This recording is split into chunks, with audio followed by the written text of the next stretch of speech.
Start करते हैं। Theodolite उपकरण द्वारा क्षैतिज तथा ऊर्ध्वाधर को मापा जाता है। जरीब सामान्यतः जस्तीकृत लोहे की बनी होती है। जरीब के दोनों किनारों पर एक एक पीतल के हैंडल लगाए जाते हैं। जरीब में ऐंठन न होने के लिए फिरकी जोड़ लगाई जाती है। इंजीनियरिंग जरीब में प्रत्येक कड़ी की लंबाई 1 फुट होती है। घंटा जरीब की लंबाई 66 फुट होती है। घंटा जरीब में 100 कड़ियाँ होती हैं तथा प्रत्येक कड़ी की लंबाई 0.66 फुट होती है। मानक जरीब की लंबाई इनवार फीता द्वारा मापा जाता है। राजस्व जरीब की लंबाई 33 फुट की होती है। राजस्व जरीब भूकर सर्वेक्षणों में प्रयोग की जाती है। इस्पाती पत्ती जरीब की लंबाई 20 तथा 30 मीटर की होती है। 20 मीटर लंबी जरीब में कड़ियों की संख्या 100 तथा 30 मीटर जरीब में कड़ियों की संख्या 150 होती है। मीटरी जरीब में कड़ियों की केंद्र से केंद्र की दूरी 20 सेंटीमीटर होती है। आरेखन दंड की लंबाई 3 मीटर होती है। प्रिज्मी सूचक द्विक सूचक का अल्पतमांक 15 मिनट होता है। इनवार फीता अत्यंत परिशुद्धता वाले सर्वेक्षण कार्यों में प्रयोग किया जाता है। आरेखन दंड बोले तो रेंजिंग रॉड छड़ की लंबाई 2 मीटर से 3 मीटर होती है। सुआ या सूजा की लंबाई 40 सेंटीमीटर होती है। सर्वेक्षण करते समय सर्वेयर के पास 10 सुए होने चाहिए। प्रकाशीय गुनिया में दोनों दर्पणों के बीच का कोण 45 डिग्री रखा जाता है। जरीब सर्वेक्षण में केवल रेखीय मापें ली जाती है। क्षेत्र में अनुकूलतम त्रिभुज के लिए कोई भी कोण 30 अंश से कम व 120 अंश से अधिक नहीं होनी चाहिए। खसके की परिसीमित लंबाई 15 मीटर होती है। 1 सेंटीमीटर पर 100 किलोमीटर वाले पैमाने की स्केल सूचक 1/1 लिख के साथ 0 होगी। वह पैमाना जिस पर 3 मापी जा सके विकर्ण मापनी कहलाता है। खराब आरेखन के कारण मापी गई लंबाई में त्रुटि संचयी त्रुटि होती है अर्थात कुमुलेटिव एरर। प्रकाशीय गुनिया का प्रकाश के द्वारा परावर्तक के सिद्धांत पर आधारित है। जरीब चैन में लगी कड़ी की मोटाई 15 mm से 20 mm होती है। 20 मीटर की जरीब में अधिकतम ±5 mm छूट होती है। पार्सल की त्रिज्या अधिकतम 200 मीटर होती है। सर्वेक्षण द्विक सूचक में 0 उत्तर तथा दक्षिण में अंकित होता है। समोच्च रेखाएं रिज लाइन एवं घाटी लाइन को 90 डिग्री पर काटती है। यदि द्विमान पूर्व दिशा में है तो हो रहा है तो वह त्रुटि धनात्मक होगी। लंब खसके मापन में लाइन रेंजर प्रयोग नहीं होता है। गज पाठ्यांक में वर्तन संशोधन +1/7 कोष्ठक में d²/2r से करते हैं। लेवल ट्यूब की सूक्ष्मग्राहिता को लेवल ट्यूब की त्रिज्या द्वारा विकल्पित करते हैं। त्रिपाद की लंबाई लगभग 1.2 मीटर होती है। अंतर्छेदन विधि को केवल अज्ञात स्टेशनों को नक्शे पर ज्ञात करने के काम में प्रयोग किया जाता है। प्लेन टेबल सर्वेक्षण में प्लम्बिंग फार के उपकरण का प्रयोग सन्निकट केंद्र मान प्राप्त करने के लिए करते हैं। अंतर्छेदन बोले तो रिसेक्शन और द्विक स्थापक बोले तो ओरिएंटेशन विधि द्वितीय तथा तृतीय विद्युत समस्या के लिए प्रयोग करते हैं। स्टेडिया डायाफ्राम में क्षैतिज और पृष्ठ तारों की संख्या 3 होती है। थियोडोलाइट की गुणात्मक नियतांक F/I है। टैकोमीटर में गुणज स्थिरांक का मान 100 होता है। सत्य दिक्मान के दिक्मानों को सिर्फ दिक्मान के रूप में जानते हैं। अभिलेखन के समय उभार आकृति को भूरा रंगों द्वारा प्रदर्शित किया जाता है। किसी तिर्यक खसका को स्थापन के लिए कम से कम 2 मापें ली जाती है। लेवल यंत्र से गज स्टाफ की सामान्यतः दूरी 100 मीटर रखनी चाहिए। प्लानीमीटर का प्रयोग नक्शे का क्षेत्रफल ज्ञात करने में किया जाता है। पटल सर्वेक्षण के साथ द्रोणी द्विक सूचक का अर्थात थ्रॉट कंपास प्रयोग करते हैं। सर्वेक्षण द्विक सूचक सामान्यतः कोयले की खान के सर्वेक्षण में प्रयोग किया जाता है। समोच्च रेखांतर नक्शे के पैमाने के विलोमानुपाती होता है। बंद चक्र में भुजाओं की संख्या n हो तो उनके अंदर का कोण 2n-4 × 90 के बराबर होता है। डंपी लेवल में दूरबीन के लिए गुणांक स्थिरांक F/I का मान 100 होता है। पृथ्वी की वक्रता व वर्तन के संयुक्त संशोधन 0.06735 d² मीटर होता है, जहाँ d किलोमीटर में 1 डिग्री वक्र का अर्धव्यास 1718.9 मीटर होता है। फ्रेंच प्रकाशीय गुनिया में 8 भुजाएं होती हैं। 30 मीटर जीवा के लिए त्रिज्या r तथा वक्रता अंश d में संबंध r बराबर 18.8/D होता है। नेक्स्ट पॉइंट, सामान्यतः परवलयाकार आकार का ऊर्ध्वाधर वक्र दिए जाते हैं। सड़क के लिए अपकेंद्री बल का अनुपात अधिकतम अनुपात 1/4, रेलवे के लिए अपकेंद्री बल का अधिकतम अनुपात 1/8 लिया जाता है। दीवार नक्शा 1 सेंटीमीटर बराबर 250 मीटर पैमाने पर बनाया जाता है। सूक्ष्म प्रकाशीय थियोडोलाइट त्रिकोणीय सर्वेक्षण, सुरंग निर्माण आदि कार्यों में प्रयोग किए जाते हैं। प्रिज्म कंपास का अल्पतमांक अथवा लघुत्तम माप 30 मिनट होता है, किंतु इससे 15 मिनट न्यूनतम मान तक पढ़ा जा सकता है। किसी नक्शे पर समान ऊर्ध्वाधर ऊंचाई वाली रेखाएं समोच्च रेखाएं कहलाती हैं। सर्वेक्षण की वह शाखा जिसमें दृश्यों की माप संगणना से की जाती है टैकोमीटर सर्वेक्षण कहलाती है। अपकेंद्री बल V²/GR अनुपात पद को दर्शाता है। घन परवलय वक्र का समीकरण y बराबर x³/6RL होता है। 100 मीटर क्षैतिज दूरी के लिए साधारण तलक्षण गज काम में लाए जाते हैं। आकस्मिक त्रुटि लंबाई L 15 मिनट √L के समानुपाती होती है। थियोडोलाइट की साइज निचले प्लेट के व्यास से निर्धारित किया जाता है। समान द्विकमान को मिलाने वाली रेखा समद्विपात रेखा कहलाती है। 200 मीटर से कम दूरी के लिए वक्रता तथा वर्तन का प्रभाव नगण्य मान लिया जाता है। तलक्षण गज का अल्पतमांक 0.005 मीटर होता है। आदर्श संक्रमण वक्र घन परवलयाकार वक्र कहलाता है। किसी रेखा पर लंब डालने के लिए क्रॉस स्टाफ का प्रयोग किया जाता है।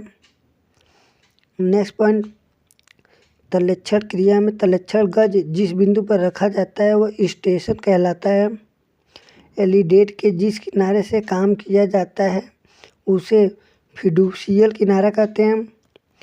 प्लेन टेबल सर्वेक्षण में प्रतिच्छेदक पद्धति मैदानी भाग के लिए सर्वाधिक अपनाया जाता है। किसी प्रिज्म कंपास के स्थायी समंजन के लिए केंद्रण की क्रिया सर्वप्रथम की जाती है। टैकोमीटर में एक शून्यक लेंस की व्यवस्था की जाती है। यदि तलक्षण सर्वेक्षण करते समय पश्चावलोकन व अग्रावलोकन दूरियां स्थिर रखी जाए तो वर्तन व पृथ्वी की वक्रता का संयुक्त संशोधन शून्य होगा। परिवर्ती अर्धव्यास वाले वक्र मिश्रित वक्र कहलाते हैं। समतल पटल में अस्थायी समंजन में समतलन की क्रिया सबसे पहले करते हैं।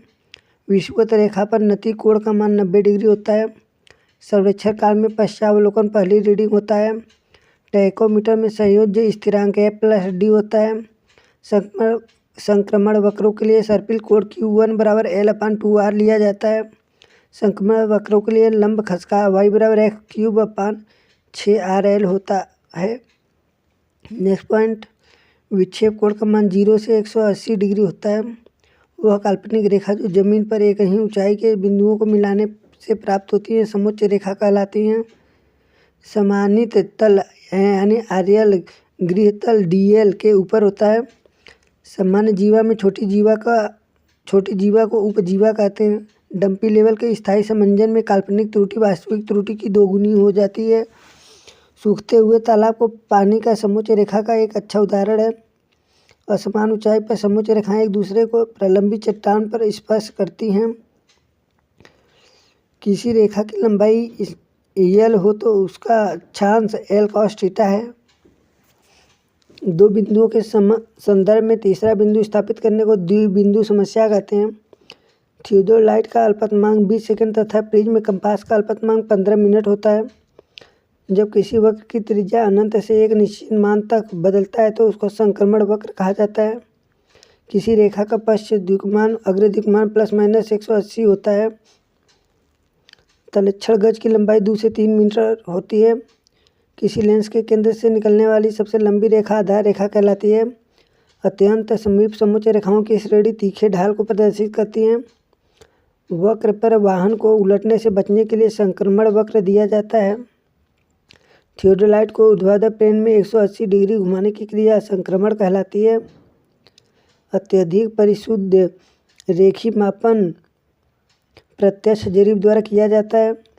छोटे ऑफसेट की माप धात्विक फीता द्वारा की जाती है। विकर्ण मापनी द्वारा 3 मापें ली जाती हैं। 100 कड़ी वाले जेरीब 2 डिग्री कोण के लिए संशोधन मान 1.5 अल्फा स्क्वायर अपान 100 होता है।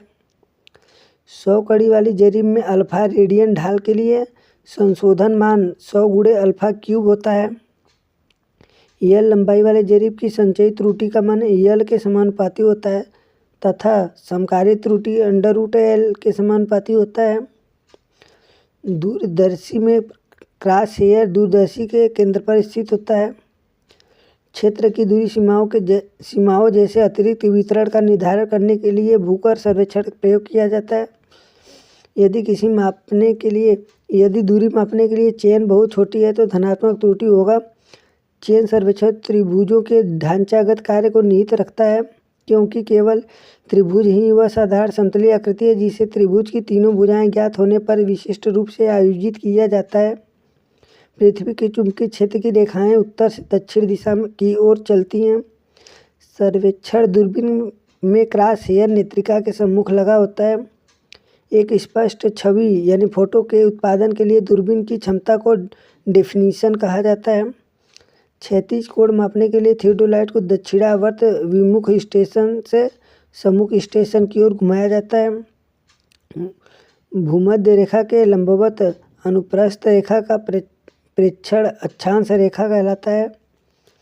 जब एक अनुप्रस्थ रेखा की पूर्ण चक्र द्विमान की स्थिति 90 अंश और 180 अंश के मध्य हो तो प्रस्थान धनात्मक और ऋणात्मक अक्षांश होगा।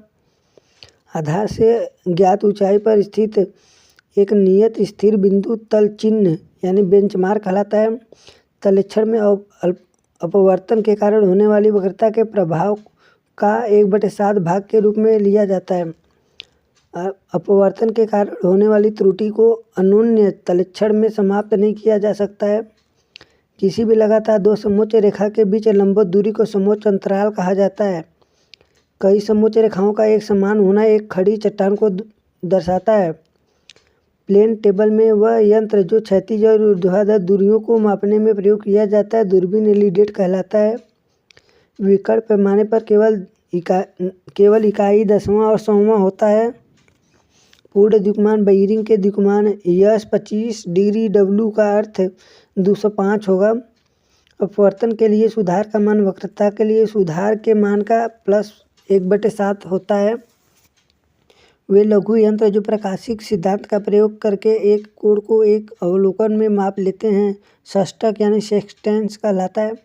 एक पश्चवक्र में पश्च वक्रता बिंदु पर दी गई अत्यधिक ऊंचाई 0 होता है। उच्चतादर्शी तलक्षण द्वारा क्वथनांक ज्ञात किया जाता है। त्रिकोणमिति तलक्षण द्वारा ऊर्ध्वाधर और क्षैतिज कोण ज्ञात किया जाता है। बाहर से निकली हुई खड़ी चट्टान की स्थिति में समोच्च रेखाएं एक दूसरे को प्रतिच्छेद करती हैं।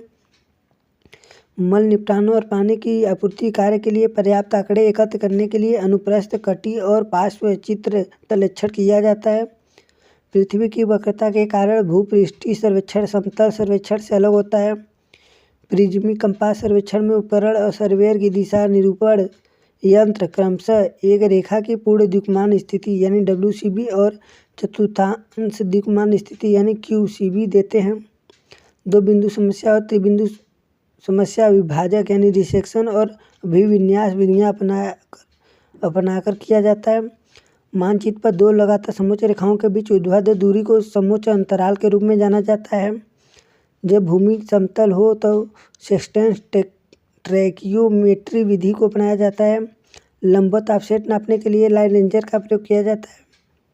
2 छोरों के मध्य सीधी रेखा में चेन को संरेखित करने की प्रक्रिया रेंजिंग कहलाती है। 1 एकड़ भूमि का मान 43,560 वर्ग फीट होता है। एक राज्य मार्ग के लिए समोच्च ढाल का स्थान सबसे अच्छे पहाड़ी के नीचे गदीदार घाटी में निर्दिष्ट किया जाता है। विकर्ण विधि प्लेन टेबल सर्वेक्षण में किया जाता है। प्रारंभिक सर्वेक्षण में फिड्यूशियल एलिडेट प्रयोग किया जाता है। किसी आरेखित मानचित्र को अनियमित आकृति क्षेत्र को प्लानीमीटर उपकरण की सहायता से मापा जाता है। पेंटाग्राफ का उपयोग नक्शे को छोटे से बड़ा करने के लिए प्रयोग किया जाता है। थियोडोलाइट द्वारा ऊर्ध्वाधर तथा क्षैतिज दोनों कोण मापी जाती हैं। क्षैतिज तल में दूरबीन को ऊर्ध्वाधर अक्ष में घुमाने की क्रिया दोलन कहलाती है। नेक्स्ट पॉइंट, भूपृष्ठीय सर्वेक्षण सादा सर्वेक्षण से अलग होता है। इसका मुख्य कारण पृथ्वी की वक्रता है। दो बिंदु समस्या और त्रिबिंदु समस्या विभाजन यानी रिसेक्शन और अभिविन्यास विधि द्वारा हल किया जाता है। एक मानचित्र पर समोच्च अंतराल दो लगातार समोच्च रेखाओं के बीच ऊर्ध्वाधर दूरी द्वारा निरूपित किया जाता है। सेक्सटेंस यानी टैकोमीटर विधि को जब भूमि समतल हो तो उस समय अपनाया जाता है। नेक्स्ट पॉइंट, लंबवत ऑफसेट नापने के लिए लाइन रेंजर का प्रयोग किया जाता है। दो छोरों के मध्य सीधी रेखा में चयन को संरेखित करने की प्रक्रिया रेंजिंग कहलाती है। एक राजमार्ग के लिए समोच्च ढाल का मान इस सबसे अच्छे से निर्दिष्ट किया जाता है। पहाड़ी के नीचे गद्दीदार घाटी में वह बिंदु जिस पर सभी समांगी बलों की क्रिया रेखाएं मिलती हैं संगमन बिंदु कहलाता है। बल एक सदिश राशि है। इसका संयोजक दैशिक योग विधि द्वारा ज्ञात किया जाता है। किसी पिंड पर लगने वाले बलों का सम्मिलित प्रभाव यदि शून्य है तो इस अवस्था को साम्यावस्था यानी इक्विलिब्रियम कहते हैं। साम्यावस्था में बलों के प्रभाव में पिंड की स्थिर अथवा गतिशील अवस्था में कोई परिवर्तन नहीं होता। साम्यावस्था में पिंड पर कार्यरत सभी बलों का परिणामी शून्य होता है। एक बल कभी भी साम्यावस्था में नहीं होता है। समीकरण P/sin अल्फा बराबर Q/sin बीटा बराबर R/sin गामा लामी का समीकरण कहलाता है। किसी पिंड पर दो सदृश समांतर बलों का परिणामी R बराबर P + Q होता है। किसी पिंड पर दो असदृश समांतर बलों के परिणामी R बराबर P - Q होता है। 1 kg भार का मान 10 न्यूटन के बराबर होता है। 1 न्यूटन बल का मान 10⁵ लाइन के 10⁵ डाइन के बराबर होता है। किसी पिंड का संवेग पिंड के द्रव्यमान तथा उसके वेग के गुणनफल के समानुपाती होता है अर्थात P बराबर mv। IS प्रणाली में संवेग का मात्रक kg मीटर पर सेकेंड होता है। बल, विस्थापन, वेग, त्वरण, संवेग, आवेग इत्यादि सदिश राशियाँ होती हैं। आते हैं नेक्स्ट पॉइंट की तरफ।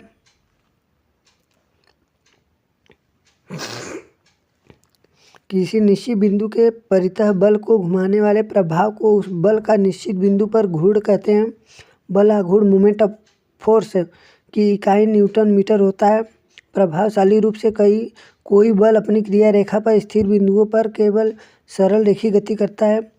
कोई बल अपनी क्रिया रेखा पर स्थिर बिंदुओं पर घूर्णन गति उत्पन्न नहीं करता है। दो समतली बलों के उनके तल में ही किसी बिंदु पर घूर्णों का बीजगणितीय योग उसके परिणामी के उसी बिंदु पर घूर्ण के बराबर होता है। यदि किसी पिंड पर लगे अनेक बलों के किसी बिंदु पर घूर्णों का बीजगणितीय योग शून्य हो तो पिंड घूमने के संदर्भ में संतुलन में होगा। यदि किसी पिंड पर लग रहे बल की क्रिया रेखा बिंदु से लंबवत दूरी शून्य हो तो बल आघूर्ण का मान भी शून्य होगा। आते हैं नेक्स्ट पॉइंट की तरफ। किसी पिंड पर कार्य कर रहे 3 समतली बल यदि संतुलन में हैं तब या तो वे एक बिंदु से गुजरेंगे या फिर तीनों बल समांतर में होंगे। पिंड पर लगे रहे 3 समतली तथा एक बिंदुगामी बल यदि संतुलन में है तो उनके लिए निम्न प्रमेय लागू होता है, जैसे लामी प्रमेय, बलों का त्रिभुज नियम। एक बल के अधीन कोई पिंड कभी संतुलन में नहीं रह सकता। एक बल युग्म के अधीन कोई पिंड की सरल रेखीय गति असंभव होती है। बल युग्म के अधीन पिंड की केवल घूर्णन गति ही संभव होती है। जब किसी पिंड पर परिणामी बल शून्य होता है तो उसमें कोई सरल रेखीय गति संभव नहीं होती। पिंड स्थिर अवस्था में रहेगा। यदि पिंड पर लगने वाले बलों के किसी बिंदु पर घूर्णों का बीजगणितीय योग शून्य है तो पिंड घूर्णन गति नहीं करेगा। पिंड संतुलन की अवस्था में तब होता है जब पिंड पर कार्य करने वाले सभी बलों उनके तल में किसी बिंदु पर घूर्णों का बीजगणितीय योग शून्य होता है। घर्षण बल स्वसंयोजक बल होता है और यह उतने ही मान से लगता है जितना कि गति रोकने के लिए आवश्यक होता है। घर्षण बल का मान उस समय अधिकतम होता है जब पिंड फिसलने वाली होता है। यह मान चरम घर्षण बल अथवा सीमांत घर्षण बल कहलाता है। सीमांत घर्षण की अवस्था में पिंड पहुंचने से पूर्व पिंड की स्थिर अवस्था में जो घर्षण बल लगता है तथा जो गति की संभावना का विरोध करता है स्थैतिक घर्षण बल कहलाता है। चरम घर्षण बल की अवस्था में पहुंचने के पश्चात यदि पिंड पर क्रिया बल बढ़ाए तो विरोधी घर्षण बल का मान नहीं बढ़ता और पिंड क्रिया बल की दिशा में गतिमान होगा। पिंड के गतिमान हो जाने पर घर्षण बल स्थिर मान से लगता है, जो कि चरम घर्षण बल से कुछ कम होता है। चरम घर्षण बल पिंडों के संपर्क तल के क्षेत्रफल और आकार पर निर्भर नहीं करता है, परंतु केवल अभिलंब प्रतिक्रिया पर निर्भर करता है। तापमान के सामान्य परिवर्तनों के लिए घर्षण गुणांक म्यू का मान स्थिर रहता है। छोटे क्षेत्रफल पर अधिक दाब की तुलना में बड़े क्षेत्रफल पर कम दाब का घर्षण प्रतिरोध का मान थोड़ा अधिक होता है। घर्षण गुणांक का अधिकतम मान 1 होता है। पूर्ण चिकने तलों के लिए घर्षण गुणांक का मान 0 होता है। इस्पात में घर्षण गुणांक का मान 0.4 से 0.8 होता है। लकड़ी तथा धातु के घर्षण गुणांक का मान 0.2 से 0.6 तक होता है। नेक्स्ट पॉइंट पे आते हैं। किसी मशीन का प्राप्त यांत्रिक लाभ उसके द्वारा उठाए गए भार तथा किसी मशीन का प्राप्त यांत्रिक लाभ उसके द्वारा उठाए गए भार तथा उठाने के लिए आवश्यक आयास का अनुपात होता है। यांत्रिक लाभ बराबर उठाया गया भार बटे लगाया गया आयास। वेगानुपात मशीन द्वारा भार उठाने के अंतर्गत लगाए गए आयास तथा उठाए गए भार के संगत विस्थापनों का अनुपात होता है। किसी मशीन को दी गई ऊर्जा की मात्रा को दत्त ऊर्जा कहते हैं।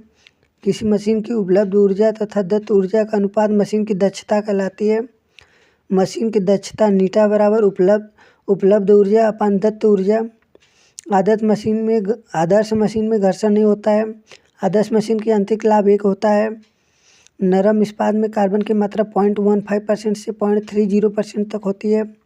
नरम इस्पात का यंत्र मापांक यांग मॉडुलस का मान 2 × 10⁵ न्यूटन पर mm² होता है। नरम इस्पात का ब्रिनेल कठोरता का मान 130 होता है।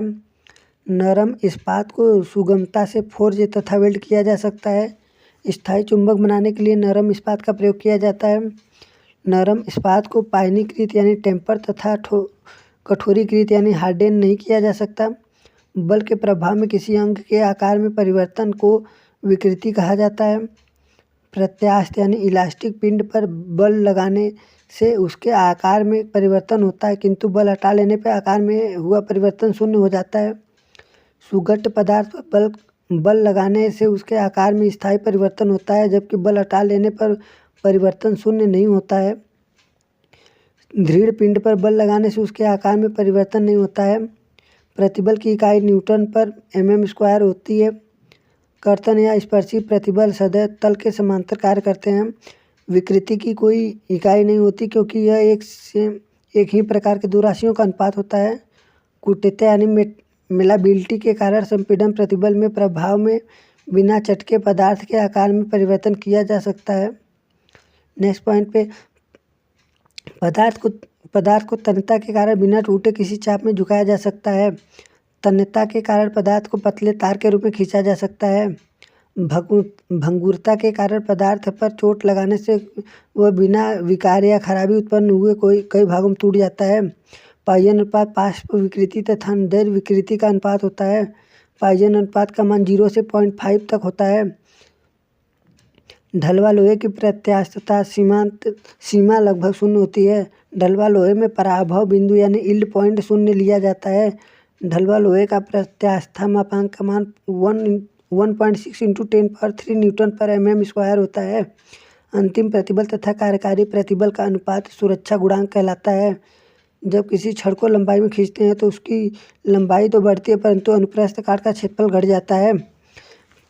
पतले खोल के दीवार की मोटाई उसके व्यास के लगभग 1/10 से 1/15 गुना से कम या बराबर होती है। जिन खोल की दीवार की मोटाई उसके व्यास से 1/10 से 1/15 गुना से अधिक होता है उसे मोटे खोल कहा जाता है। किसी खोल में उत्पन्न अनुदैर्ध्य प्रतिबल P/D/4T द्वारा ज्ञात किया जाता है। किसी खोल में उत्पन्न परिधि प्रतिबल ज्ञात करने का सूत्र PD/2T का प्रयोग किया जाता है। किसी पतले बेलनाकार खोल में परिधि प्रतिबल अनुदैर्ध्य प्रतिबल का 2 गुना होता है। किसी बेलनाकार खोल में उत्पन्न अनुदैर्ध्य विकृति का सूत्र PD अपान 2T कैपिटल E कोष्ठक में 1/2 माइनस 1/m द्वारा ज्ञात किया जाता है। किसी बेलनाकार खोल में परिधि विकृति ज्ञात करने के लिए सूत्र PD अपान 2T कैपिटल E कोष्ठक में 1 माइनस 1/2m प्रयोग किया जाता है। बेलनाकार खोल में उत्पन्न आयतनिक विकृति EV बराबर PD अपान 2T कैपिटल E कोष्ठक में 5/2 माइनस 2/m होता है। किसी गोली खोल में उत्पन्न आयतनिक विकृति EV बराबर 3PD अपान 4TE कोष्ठक में 1 माइनस 1/m होगा। किसी गोली खोल के व्यास में परिवर्तन डेल्टा D बराबर PD square upon 4TE capital E कोष्ठक में 1 माइनस 1/m। गोली खोल में उपजा अधिकतम परिधि प्रतिबल PD अपान 4T होता है। किसी जोरदार खोल में उपजा अधिकतम परिधि प्रतिबल PD अपान 2T नीटा होता है। नेक्स्ट पॉइंट पे आते हैं। अभाव ढांचा में सदस्यों की संख्या ढांचे को संतुलित में रखने के लिए आवश्यक सदस्यों की संख्या से कम होती है, अर्थात n लेस देन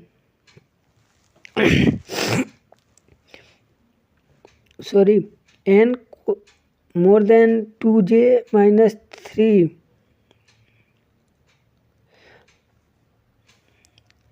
नेक्स्ट पे आते हैं। थोड़ा स्किप करते हैं, ये अपने काम का नहीं है। 2 पॉइंट यहाँ से आते हैं। पूर्ण ढांचे के लिए निम्न प्रतिबद्ध संतुष्ट थोड़ा मिसिंग हो गया। इस्पात में 1.5% कार्बन की मात्रा पाई जाती है। अभिकल्पन के लिए संरचनात्मक इस्पात का यंत्र मापांक का मान 2 × 10⁵ लिया जाता है। भारतीय मानक के अनुसार संरचनात्मक इस्पात की न्यूनतम तनन सामर्थ्य का मान 410 Nm² होता है। संरचनात्मक इस्पात का रेखीय प्रसार गुणांक का मान 12 × 10⁻⁶ पर डिग्री सेंटीग्रेड होता है। संरचनात्मक इस्पात का दृढ़ता मापांक का मान 0.84 से लेकर 0.98 × 10⁻⁵ Nm² होता है। भारतीय मानक कोड के अनुसार विललित इस्पाती परिच्छेद 9 प्रकार के होते हैं। किसी परिच्छेद के फ्लैंज तथा वेब के जोड़ों को एंगल फ्लैंज कहते हैं। संरचनात्मक इस्पात का घनत्व 7850 kg/m³ होता है। मृदु इस्पात की तनन सामर्थ्य 4200 से लेकर 5400 kg/cm² होती है। इस्पात में कार्बन की मात्रा बढ़ाने से तन्यता में कमी होती है। किसी संरचना के छत पर अभिकल्पन के लिए चल भार का मान 150 kg/cm² लिया जाता है। किसी चैनल खंड में एक वेब 2 फ्लैंज होता है। फील्ड रिवेट की तुलना में शार्प रिवेट अधिक मजबूत होता है। भारतीय मानक कोड के अनुसार विललित इस्पात I खंड का वर्गीकरण 5 भागों में किया जाता है। बोल्ट के छिद्र का व्यास सामान्यतः सामान्य व्यास प्लस 1.5 mm लिया जाता है अप टू 25 mm के लिए। रिवेट जोड़ में न्यूनतम पिच का मान 2.5D लिया जाता है। वेल्ड में न्यूनतम माप कंठ की होती है। 45 डिग्री के फिलेट मानक पर फिलेट वेल्ड की कंठ मोटाई व फिलेट वेल्ड की माप के बीच अनुपात 1:√2 होता है। फिलेट वेल्ड के निर्धारण के लिए फिलेट की प्रभावी मोटाई लिया जाता है। बट वेल्ड की वास्तविक मोटाई प्लेट की मोटाई की तुलना में कम होता है। IS वर्गीकरण के अनुसार संपीड़न के अवस्था में रिवेट पिच का मान अधिकतम 12T या 200 mm होता है। वेल्डिंग जोड़ में मुक्त प्लेट की बैटन प्लेट से जोड़ने के लिए अधिकतम चढ़ाव 5×T दिया जाता है। रिवेट स्टील टैंक तैयार करने के लिए रिवेटों का न्यूनतम पिच 3D होता है। ढलवा लोहा पिग आयरन कच्चा लोहा का शुद्धिकरण करके बनाया जाता है। रिवेट द्वारा स्टील टैंक तैयार करने के लिए अधिकतम पिच की सीमा 10×T होती है। रिवेट शीर्ष के सभी माप शंक के अनुपात में होते हैं। समांतर कवर प्लेट की मोटाई मुख्य प्लेट का 5/8 गुना लिया जाता है। वर्गाकार किनारे के लिए फिलेट वेल्ड का अधिकतम माप प्लेट की मोटाई -1.5 mm लिया जाता है। गोलाकार किनारे के लिए फिलेट वेल्ड का अधिकतम माप 3/4 इंटू प्लेट की मोटाई होता है। बट वेल्ड की प्रभावी लंबाई वास्तविक लंबाई के बराबर लिया जाता है। रिवेट का सामान्य व्यास जोड़ में लगाए गए पूर्व ठंडी अवस्था में रिवेट की व्यास लिया जाता है। रिवेट का सकल व्यास रिवेट छिद्र के व्यास के बराबर लिया जाता है। रिवेट का सकल व्यास उसके सामान्य व्यास का 1.5 mm अधिक लिया जाता है, अप टू 25 mm।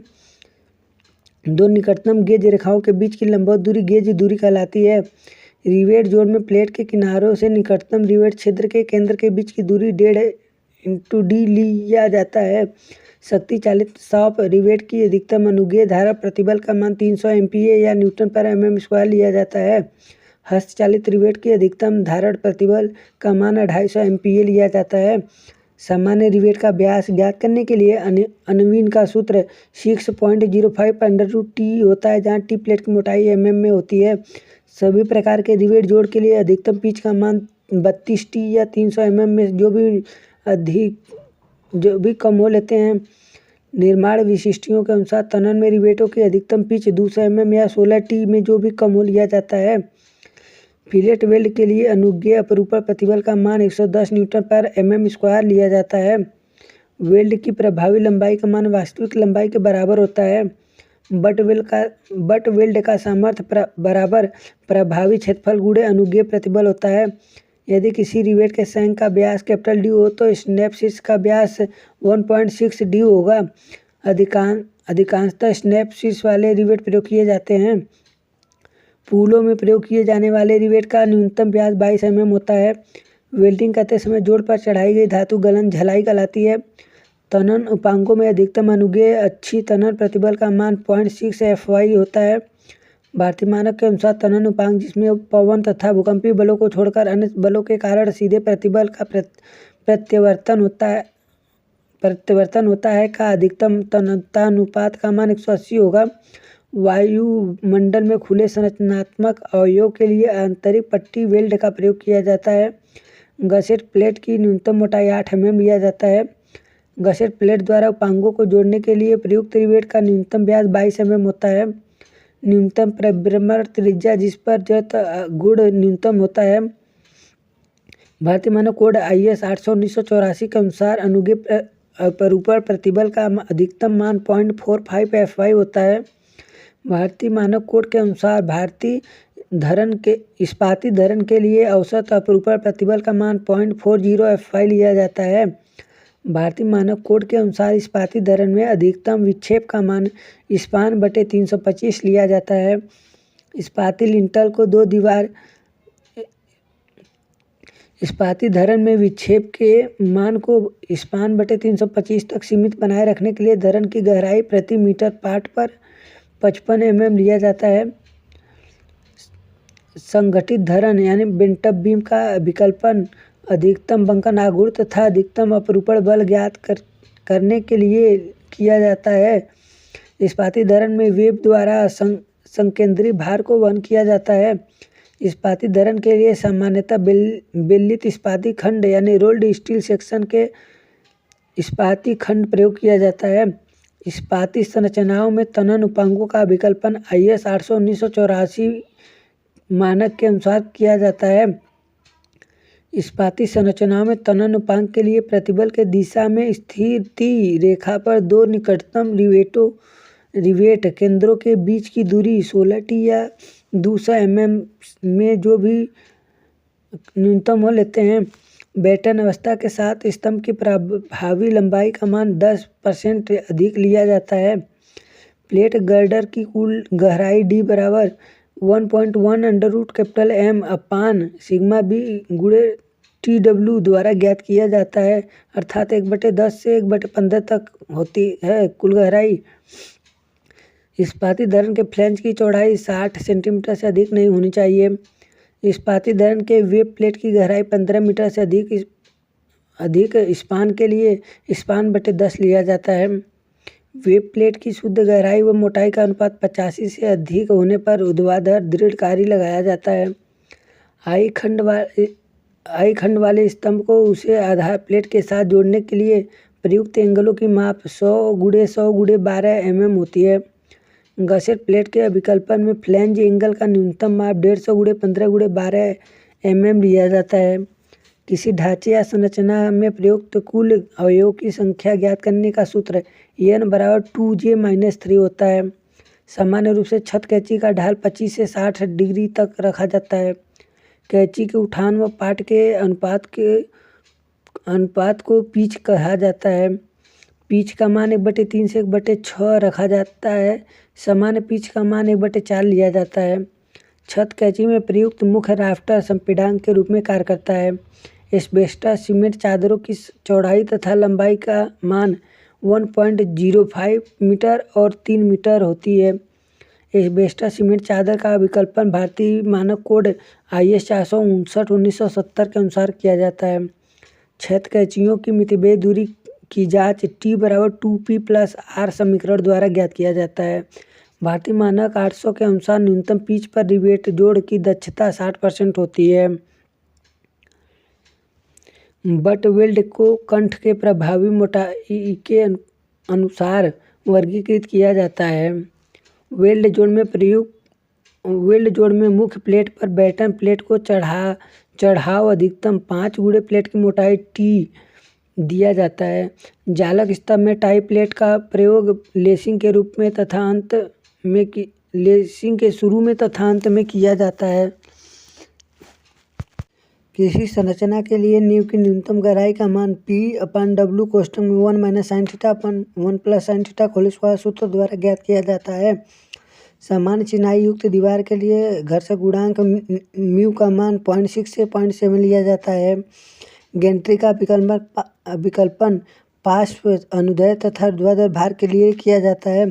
किसी चिनाई दीवार में उत्पन्न अधिकतम प्रतिबल का मान W/B कोष्ठक में 1 + 6E/B होता है। गसेट प्लेट को फ्लैंज एंगल से जोड़ने के लिए रिवेट की न्यूनतम व्यास 22 mm होना चाहिए। भारतीय मानक ढालू छत में प्रयोग किए जाने वाले पर्लिन का अधिकतम नमन आघूर्ण का मान WL/10 होता है। सख्त मृदा के लिए विश्राम कोण का मान 35 से 46 डिग्री सेंटीग्रेड 35 डिग्री होता है।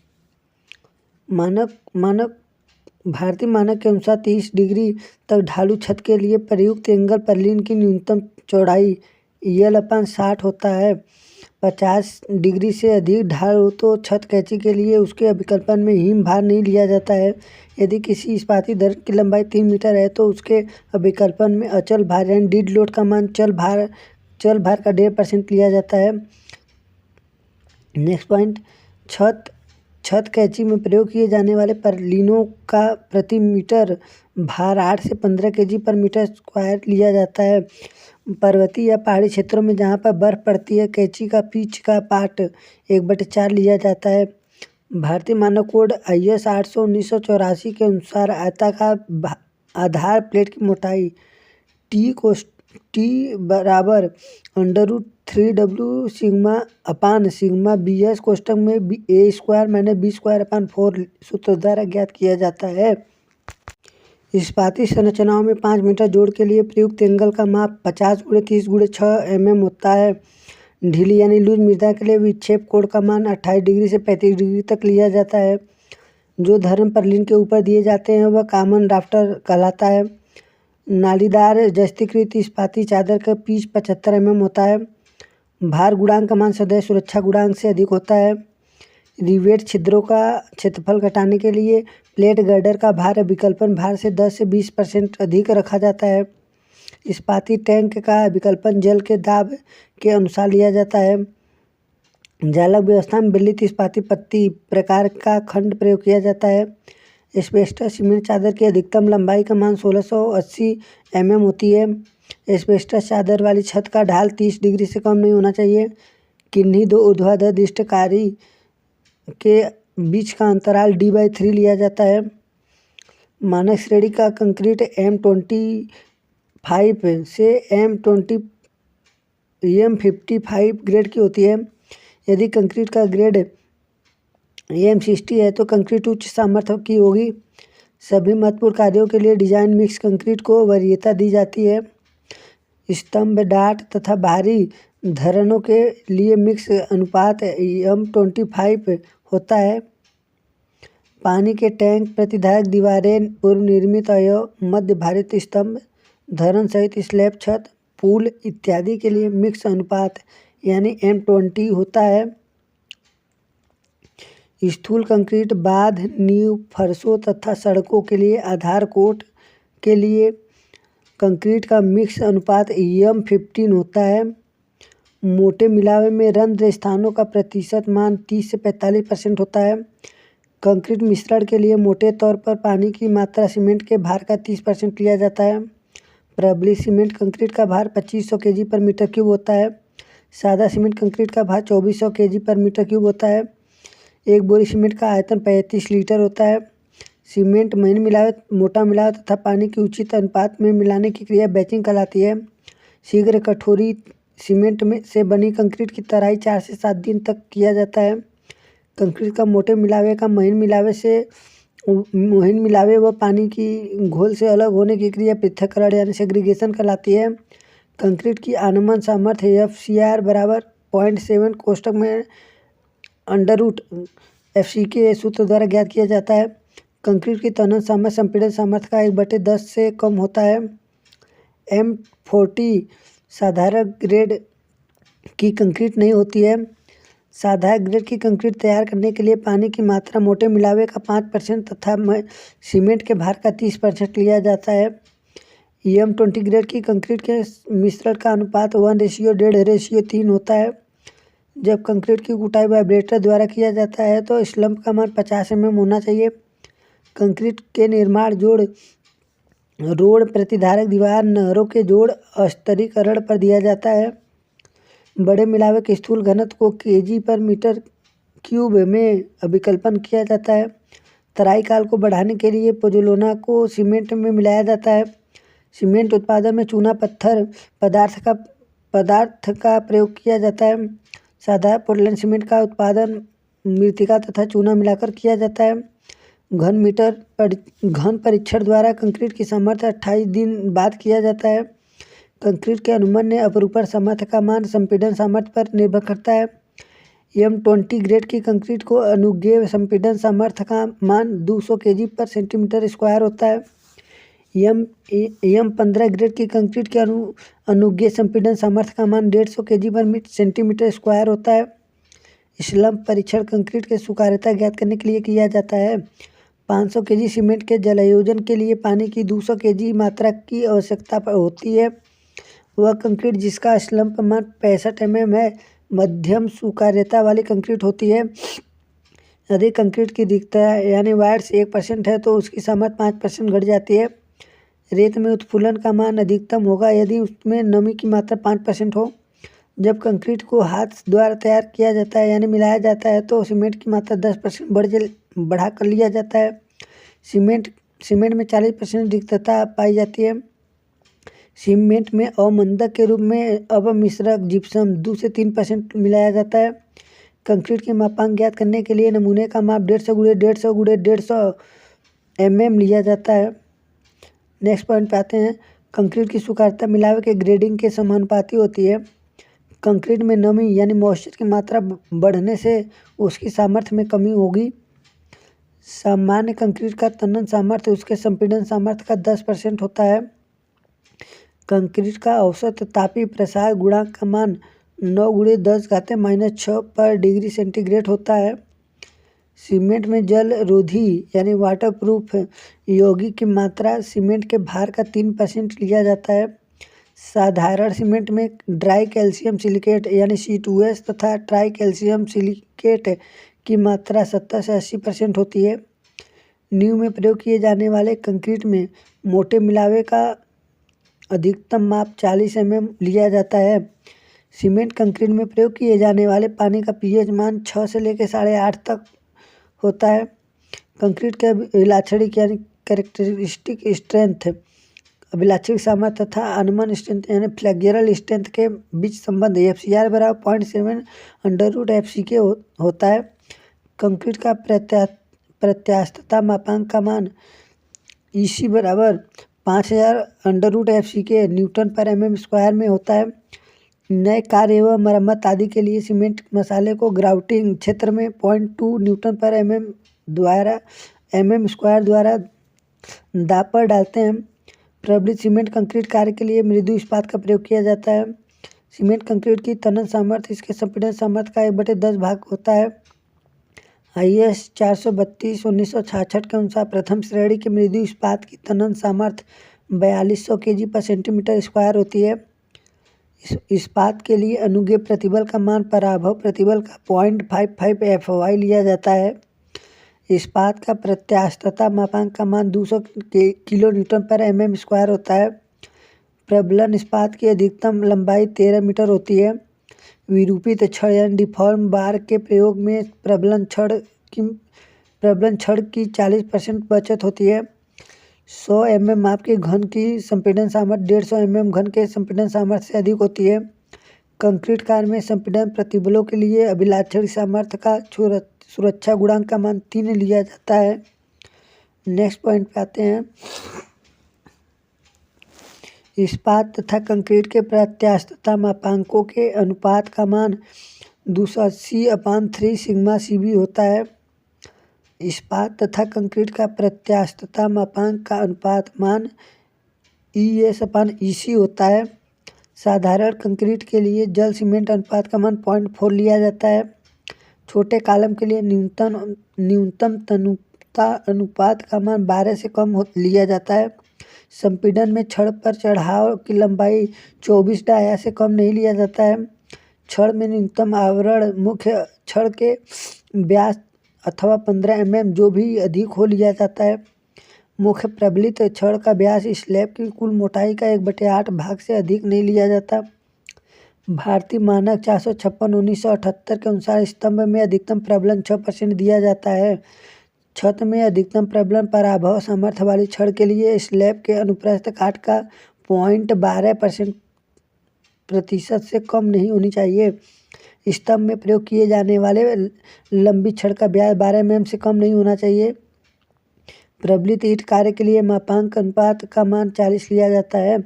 जब प्रबलित कंक्रीट धरन में अनुज्ञेय प्रतिबल संपीड़न तथा तनन दोनों में एक साथ उत्पन्न होता है तो धरन संतुलित खंड होता है। एक समान आयताकार धरन का कर्तन प्रतिबल आरेख परवलयाकार होता है।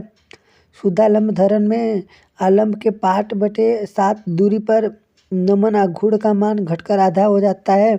पाट बोले तो स्पान। सामान्य धरनों की गहराई मोटे तौर पर इसकी चौड़ाई का 1.5 से 2 गुना लिया जाता है। अल्प प्रबलित खंड में सर्वप्रथम अनुज्ञेय प्रतिबल इस्पात में उत्पन्न होता है। सतत धरन की स्पान तथा प्रभावी गहराई का अनुपात 26 होता है। स्लैब में न्यूनतम प्रबलन मृदु इस्पात की मात्रा 0.15% गुणे कोष्टक में B/D लिया जाता है। शुद्धालंबित धरन के लिए आलंबों से 1/7 की दूरी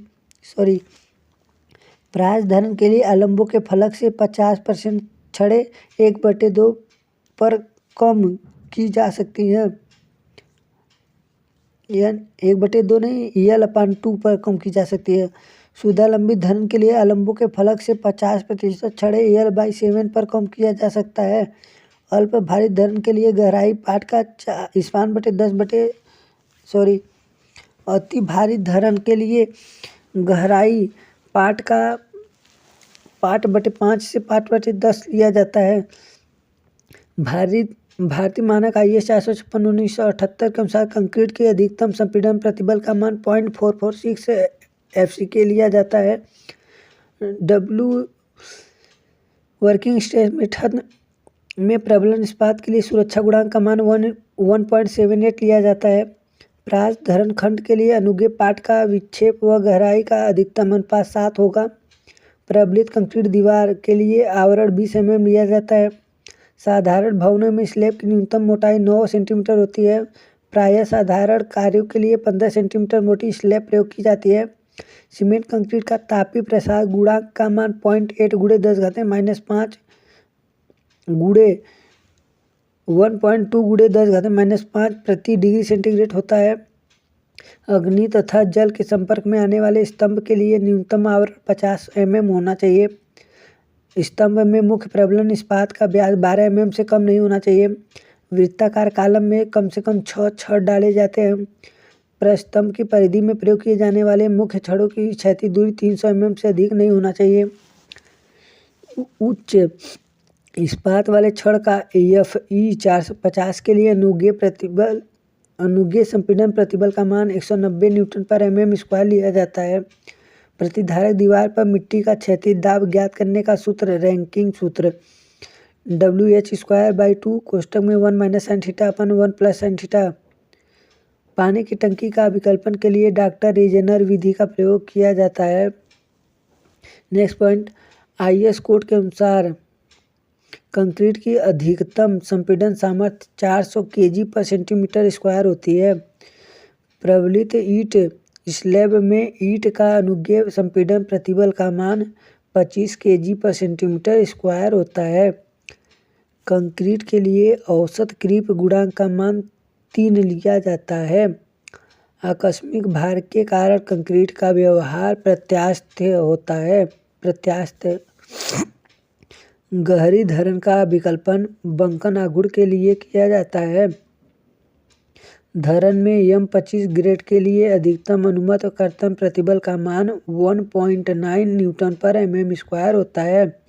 स्लैब में M25 ग्रेड के लिए अधिकतम अनुमत कर्तन प्रतिबल का मान 0.95 Nm/mm² होता है। मानक U आकार के हुक की स्थिरण लंबाई 16 डाया होती है। प्रत्येक 45 डिग्री के मोड़ के लिए स्थिरण लंबाई 4 डाया होती है। डाया बोले तो फाई। तनन में चढ़ाव लंबाई 12 फाई से कम नहीं लिया जाता है। संपीड़न में चढ़ाव लंबाई 24 फाई से कम नहीं लिया जाता है। मृदु इस्पात के लिए पराभव प्रतिबल का मान 250 Nm/mm² लिया जाता है। प्राज धरण में तनन छड़ ऊपर की तरफ डाला जाता है। प्राज धरण में नमन आघूर्ण की प्रकृति उत्तोलन या ऋणात्मक होती है। प्राज धरण का खंड समलंबाकार होता है। नेक्स्ट पॉइंट की तरफ आते हैं। संपीड़न में प्रबलित छड़ का चढ़ाव 24 फाई से कम नहीं होना चाहिए। दोहरे प्रबलन धरण में इस्पात तनन तथा संपीड़न दोनों क्षेत्र में डाला जाता है। पूल स्लैब में क्षैतिज प्रबलन छड़ कुल क्षेत्र का संरचना के सकल क्षेत्र का 0.3% लिया जाता है। टी धरण में साइड फलक पर प्रबलन इस्पात वेब के क्षेत्रफल का 0.1% दिया जाता है। रिब स्लैब की कुल गहराई स्लैब की चौड़ाई से 2 गुना लिया जाता है। रिब स्लैब में प्रयुक्त छड़ का अधिकतम व्यास 22 mm होता है। पूर्व प्रबलित कंक्रीट पाइल सामान्यतः 80 टन/m² से अधिक भार के लिए प्रयोग किया जाता है। प्रास प्रतिधारक दीवार की ऊंचाई अधिकतम 6 मीटर होती है। पूर्व प्रबलित इस्पात में चरम सामर्थ्य का मान 1500 Nm/mm² होता है। प्रबलित धरण का अधिकतम संपीड़न क्षेत्रफल 0.04 B/D होता है। पूर्व प्रबलित इस्पात को 2100 Nm/mm² बल से खींचा जाता है। पूर्व प्रबलित कंक्रीट का औपात मान 75 mm होता है। स्लैब में प्रबलन छड़ का व्यास गहराई बटे 8 से अधिक नहीं होना चाहिए। सीढ़ी में पाट तथा उठान का अनुपात T+2R रखा जाता है। RCC कॉलम में अनुदैर्ध्य प्रबलन का न्यूनतम प्रतिशत मान 0.8% होता है। इस्पात का प्रत्यास्थता मापांक ES का मान 2 × 10⁻⁵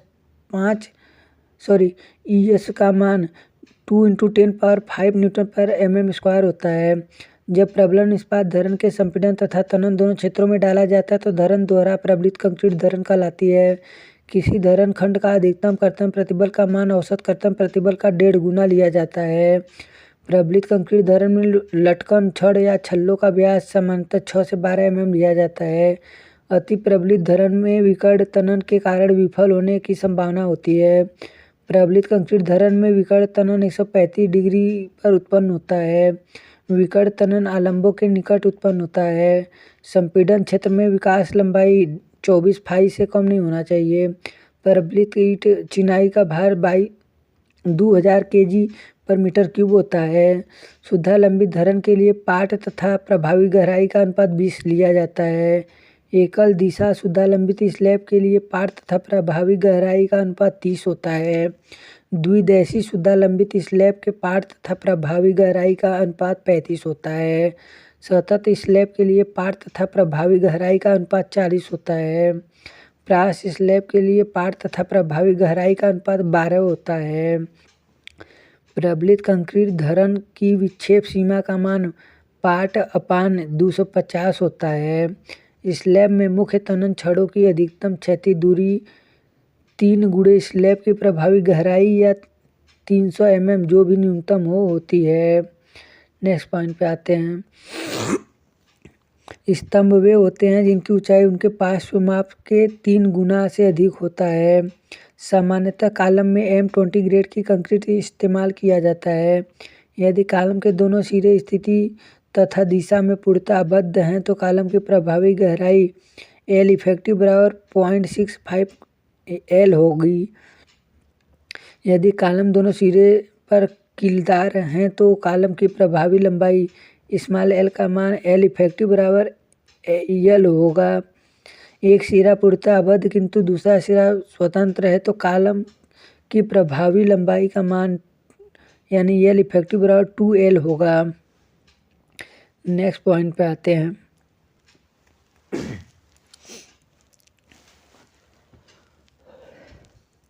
गोलाकार कॉलम के लिए समतुल्य जड़त्व आघूर्ण का मान पाई d⁴ अपान 64 प्लस कोष्टक में m-AS y² होता है।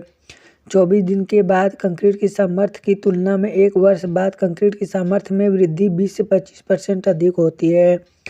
भारतीय मानक कोड के अनुसार कंक्रीट के नमन सामर्थ्य यानी फ्लेक्सुरल स्ट्रेंथ का मान 0.7 √FCK होता है। कैल्शियम लिग्नोसल्फेट जल रोधी अपमिश्रक होता है।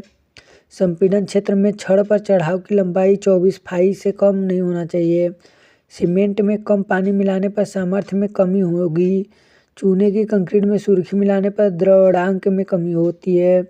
प्रबलित सीमेंट कंक्रीट का वायुमंडलीय प्रतिरोध बहुत उच्च होता है। सीमेंट कंक्रीट ताजी अवस्था में सुगठ्य होती है।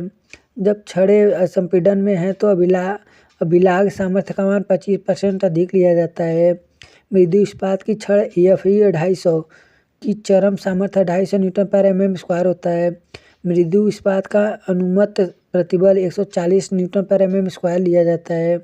इस्पात EFE 415 का पराभव प्रतिबल 415 Nm/mm² होता है। इस्पात 415 का अनुमत प्रतिबल 230 Nm/mm² होता है। विभिन्न श्रेणी के भवनों के लिए चल भार IS 875 के अनुसार लिया जाता है। बर्फ का भार छतों के लिए 2.5 kg/m² लिया जाता है। जब धरन केवल तनन साइडों में ही तनन इस्पात डाला जाता है तो वह एकल प्रबलित धरन कहलाता है। प्रबलम छड़ के केंद्र से धरन के निचले सिरे तक की दूरी प्रभावी आवरण कहलाती है। M25 ग्रेड की कंक्रीट का अनुमत प्रतिबल 8.5 Nm/mm² होता है। बंधक छड़ों का व्यास 8 mm से 12 mm तक होता है।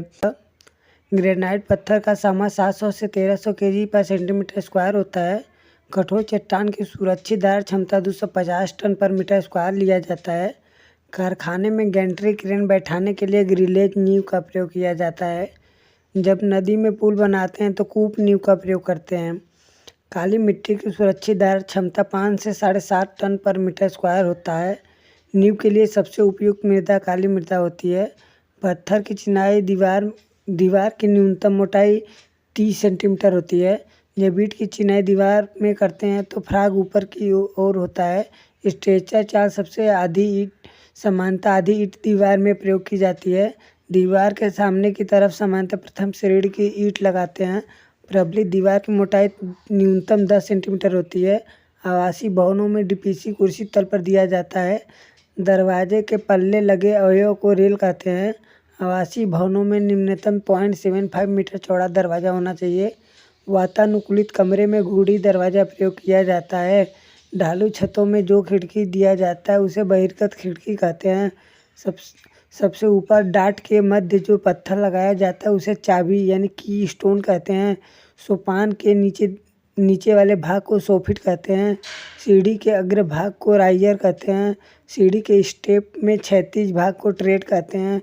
एक फ्लाइट में न्यूनतम तथा अधिकतम क्रमशः 3 तथा 12 कदम चले होनी चाहिए। गोदाम में ईंट का फर्श बनाया जाता है। ढालू छत का ढाल सामान्यतः 25 से 60 डिग्री लिया जाता है। ढालू छत के सबसे ऊपरी भाग को शीर्ष यानी क्राउन कहते हैं। जिस पर जीआई सीट रखी जाती है उसे कॉमन राफ्टर कहते हैं। क्लीन पोस्ट कैंची 4 से 6 मीटर विस्तार के लिए प्रयोग होता है। प्लास्टरिंग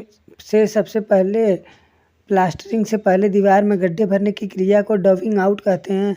निवास कमरे की न्यूनतम ऊंचाई 3.30 मीटर होती है। भवन में पूरे क्षेत्रफल का 70-80% ही आवासीय क्षेत्र होता है। स्नान गृह में डैडो 2.4 मीटर तक ऊंचाई पर लगाया जाता है। कॉलम में कुटाई करने के लिए पोकर टाइप कंपन यंत्र का प्रयोग करते हैं। बीम में इस्पात की मात्रा पूरे बीम के क्षेत्रफल का 1 से 2% भाग होता है। आवासीय भवनों की सीढ़ियों का डिजाइन तैयार करते समय चल भार 300 kg पर मीटर स्क्वायर लिया जाता है। आवासीय भवनों में जीने की न्यूनतम चौड़ाई 1 मीटर लिया जाता है। एक दिन में ईंट चिनाई की ऊंचाई 1.5 मीटर से अधिक नहीं किया जाता।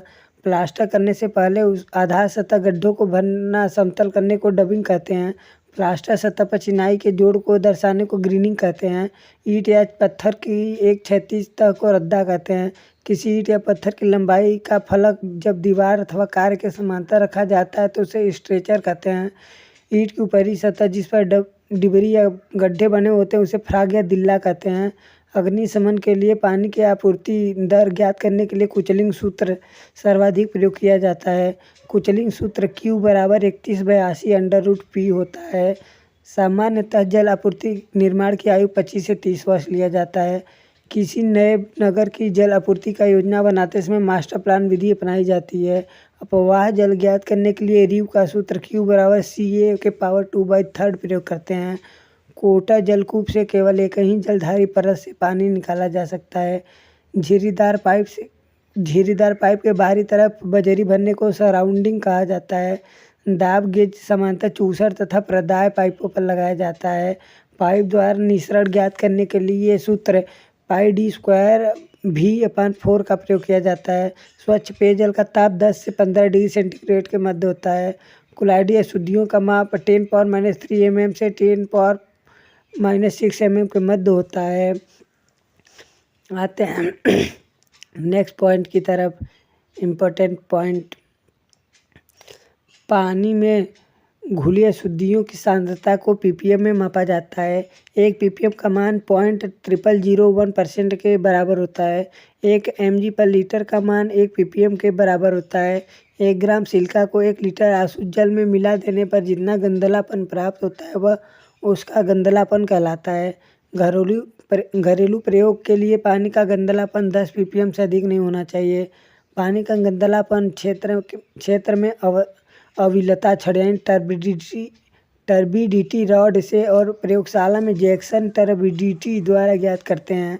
पानी का रंग प्लेटिनम कोबाल्ट स्केल पर रंग मापी यानी टिंटोमीटर की सहायता से मापा जाता है। घरेलू उपयोग जल में रंग की तीव्रता कोबाल्ट स्केल पर 20 ppm से अधिक नहीं होनी चाहिए। पानी के गंध परीक्षण ओस्मोस्कोप यंत्र से ज्ञात करते हैं। सार्वजनिक जल आपूर्ति के लिए थ्रेशोल्ड संख्या 3 से अधिक नहीं लिया जाता है। पेचिश, जठर, आंत्र स्रोत यानी गैस्ट्रोइंटेरिटिस, मोतीझ, संक्रामक, हेपेटाइटिस, हैजा आदि पानी में उपस्थित जीवाणु के कारण होता है। MPN परीक्षण नमूने में पाए जाने वाले जीवाणुओं की सघनता का पता लगाने के लिए करते हैं। पेयजल में लोहा तथा मैंगनीज का सम्मिलित मान 0.3 ppm तक स्वीकार्य है। पेयजल में आर्सेनिक की मात्रा 0.01 mg/लीटर तक स्वीकार्य है। जलकर में वातन यानी एरोजन क्रिया पानी में गंध को दूर करने के लिए किया जाता है। साधारण अवसादन टैंक के लिए रोक काल 6 से 8 घंटा लिया जाता है। अवसादन टैंक में पानी का प्रवाह सामान्य जल के लिए 500 से 800 लीटर प्रति घंटा प्रति वर्ग मीटर क्षेत्रफल के लिए लिया जाता है। एल्युमिनियम सल्फेट व कैल्शियम हाइड्रॉक्साइड का प्रयोग पानी में स्कंदक के रूप में करते हैं। फिटकरी के प्रभावी क्रिया के लिए पानी का pH मान 6.5 से 8.5 तक होना चाहिए। पानी को साफ करने के लिए सर्वप्रथम मंद बालू फिल्टर क्रिया अपनाते हैं। पानी का रोगाणु नाशन क्रिया पानी में क्लोरीन मिलाकर करते हैं। ब्लीचिंग पाउडर में क्लोरीन की मात्रा 25 से 30% होती है। सामान्य रूप से 0.5 से लेकर 1.5 kg ब्लीचिंग पाउडर प्रति 10 लाख लीटर पानी के लिए प्रयुक्त किया जाता है। नेक्स्ट इम्पोर्टेंट पॉइंट पे आते हैं। अतिक्लोरीनीकरण क्रिया महामारी रोकन व वर्षा ऋतु में किया जाता है। ब्लीचिंग पाउडर द्वारा की गई जल शोधन क्रिया हाइपोक्लोरिनेशन कहलाता है। जियोलाइट का सूत्र है 2SiO2 Al2O3Na2O होता है। पुराने बसे अथवा अनियमित विकसित नगरों तथा बस्तियों के लिए जिनकी सड़कें किसी योजना के अनुसार नहीं बनाई गई हैं के जल आपूर्ति हेतु बंद जल सीरा प्रणाली अपनाते हैं। साकिट तथा स्पाई गार्ड जोड़ अधिकतर ढलवा लोहे के पाइपों को जोड़ने के लिए प्रयोग किया जाता है। सर्विस पाइप मेन पाइप से घरों तक पानी का कनेक्शन देने के लिए लगाया जाता है। सामान्यतः सीवेज के अधिकतम प्रवाह के समय सीवर का 1/3 से 2/3 भाग भरकर प्रवाहित होता है। संयुक्त प्रणाली में सीवर का वेग 0.75 मीटर पर सेकंड होता है। सामान्यतः सीवरों के लिए अधिकतम या निघर्षणहीन वेग 2.5 से लेकर 2.4 मीटर पर सेकंड लिया जाता है। भारत में सीवरेज को बाहर ले जाने के लिए आंशिक संयुक्त प्रणाली अपनाते हैं। नेक्स्ट पॉइंट पे आते हैं। घरेलू सीवर का न्यूनतम व्यास 15 सेंटीमीटर होता है, जिनको 1/40 से 1/60 की अनुलंब ढाल दिया जाता है। पार्श्व सीवर घरेलू सीवर को गली में बिछाई गई नगर पालिका को स्ट्रीट सीवर तक ले जाती है। पार्श्व सीवर व घरेलू सीवर भवन स्वामी के व्यय पर डाली जाती है। पार्श्व सीवर का व्यास 15 सेंटीमीटर से कम नहीं होनी चाहिए। ट्रंक या फिर अंतरोधी सीवर नगर के सीमा पर बनाया जाता है तथा मुख्य सीवरों का निःसरण इसमें आकर गिरता है। मैनहोल सामान्यतः 30 से लेकर 100 मीटर की दूरी पर बनाया जाता है। बड़े पाइपों में यह 300 मीटर की दूरी पर लिया जाता है। फ्लशिंग टैंक सीवरों में रुके कचरे को बहाने तथा सफाई करने के लिए बनाते हैं। सीवरों की फ्लशिंग 24 घंटे में 2 से 3 बार किया जाता है। साइफन में सीवेज का न्यूनतम वेग 1 मीटर से 1.2 मीटर प्रति सेकंड के मध्य रखा जाता है। जब नाले खाई या अन्य बाधा का तत्व सीवर के तल से थोड़ा ऊपर हो तो इस पर बनाई गई संरचना उल्टा साइफन कहलाती है। सीवर सामान्यतः भूमि तल से 1 से लेकर 1.2 मीटर नीचे डाला जाता है।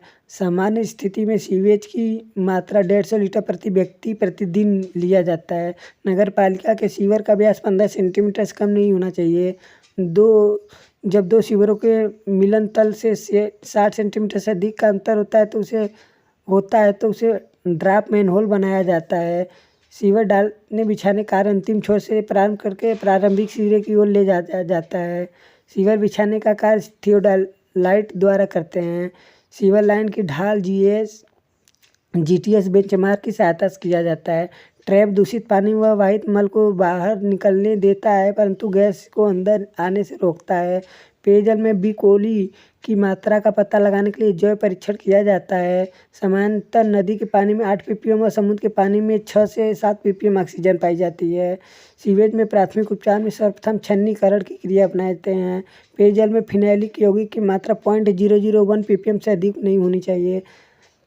अवसादन टैंक में कड़ों के नीचे बैठने की दर टैंक की सतही क्षेत्रफल पर निर्भर करता है।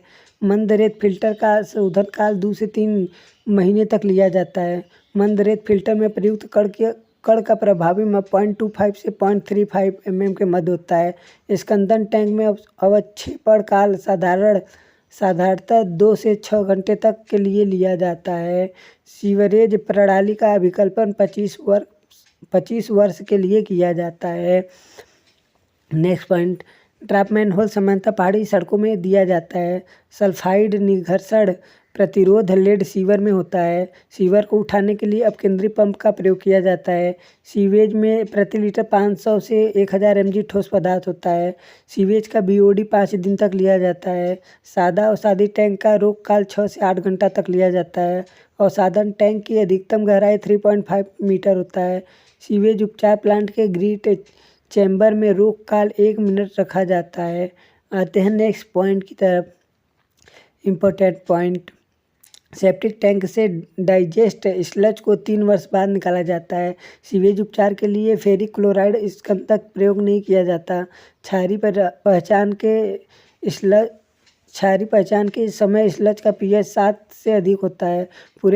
पूरे शहरी जल वितरण का 60% घरेलू उपयोग के लिए आता है। जलाशय का सरचार्ज भंडारण क्षेत्र उपयोगी जल के ऊपर होता है। जलाशय के पानी की भाप बनने की दर को कम करने के लिए एथिल अल्कोहल रसायनों का छिड़काव किया जाता है। नेक्स्ट पॉइंट, मैन होल में सामान्यतः ढलवा लोहा पाइप प्रयोग नहीं किया जाता। जल वितरण के लिए संभाव्य रंग कोबाल्ट स्केल पर 20 ppm तक लिया जाता है। कैल्शियम कार्बोनेट व बाइकार्बोनेट द्वारा उत्पन्न कठोरता या अस्थायी कठोरता को पानी से उबालकर खत्म किया जा सकता है। अवसादन टैंक में प्रवाह की दर रोग काल से अधिक होती है। नॉन पैथोजेनिक जीवाणु में इन्फेक्शन हेपेटाइटिस रोग उत्पन्न होता है। खोदे गए कुएं का निस्तारण 20 मीटर क्यूब पर सेकेंड होती है। ट्यूबवेल का उत्पादन या पराभव प्रायः 50 लीटर पर सेकेंड होता है। घरेलू उपयोग में होने वाले पानी में गंधलेपन की अनुज्ञेय सीमा का मान 5 से 10 ppm तक होता है। घरेलू उपयोग में आने वाली पानी में ठोस कण का मान 500 से 1000 ppm होता है। अवसादी टैंक में प्रभावी वेग का मान 30 सेंटीमीटर पर मिनट होता है। पानी का रंग उड़ाने के लिए सर्वोत्तम स्कंदक फिटकरी है। पानी उपचार की दूसरी अवस्था तल छटीकरण जबकि पहली अवस्था छन्नीकरण होती है। मंद बालू के फिल्टर की परत की मोटाई 0.6 से 0.9 मीटर होनी चाहिए। नहर गुरुत्वाकर्षण वाहिनी में औसत वेग 0.5 से 0.9 मीटर पर सेकंड होता है। पानी की स्थायी कठोरता चूना सोडा प्रक्रिया से दूर किया जाता है। फिनालिक यौगिक की पब्लिक वाटर में मात्रा 0.001 ppm होनी चाहिए। पानी को अम्लीय होने के लिए मुख्य प्रभावी गैस कार्बन डाइऑक्साइड होती है। पीने वाले पानी में फ्लोराइड की अधिकतम मात्रा 1.5 mg/लीटर होनी चाहिए। नेक्स्ट पॉइंट पे आते हैं। पानी का गंधलापन सिलिका स्केल पर मापा जाता है। ऑर्थोटोलोटीन परीक्षण अवशिष्ट क्लोरीन निर्धारण के लिए किया जाता है। शुद्ध प्राकृतिक जल में ऑक्सीजन की मात्रा 10 mg/लीटर होती है। पीने योग्य जल में न्यूनतम मात्रा 4 ppm से कम नहीं होनी चाहिए। पेयजल में अवशिष्ट क्लोरीन की मात्रा 0.05 से 0.5 ppm रखी जाती है। स्कंदक टैंक में रोग काल सामान्यतः 2 से 6 घंटे तक लिया जाता है। चूना रसायन सामान्यतः सीवेज में अवसादन गति को बढ़ाता है। ताज़ा ब्लीचिंग पाउडर में क्लोरीन की प्रतिशत मात्रा 30 से 35% तक होती है। जब पानी का रोगाणुनाशन ब्लीचिंग पाउडर द्वारा किया जाता है तो यह हाइपोक्लोरिनेशन कहलाता है। जल में ओजोन की उपस्थिति काला रंग को दर्शाता है। सामान्यतः पेयजल में मैग्नीशियम की मात्रा 150 ppm होती है। पृथक प्रणाली सीवेज में सीवेज की वेग 0.6 से 0.9 मीटर पर सेकेंड ली जाती है।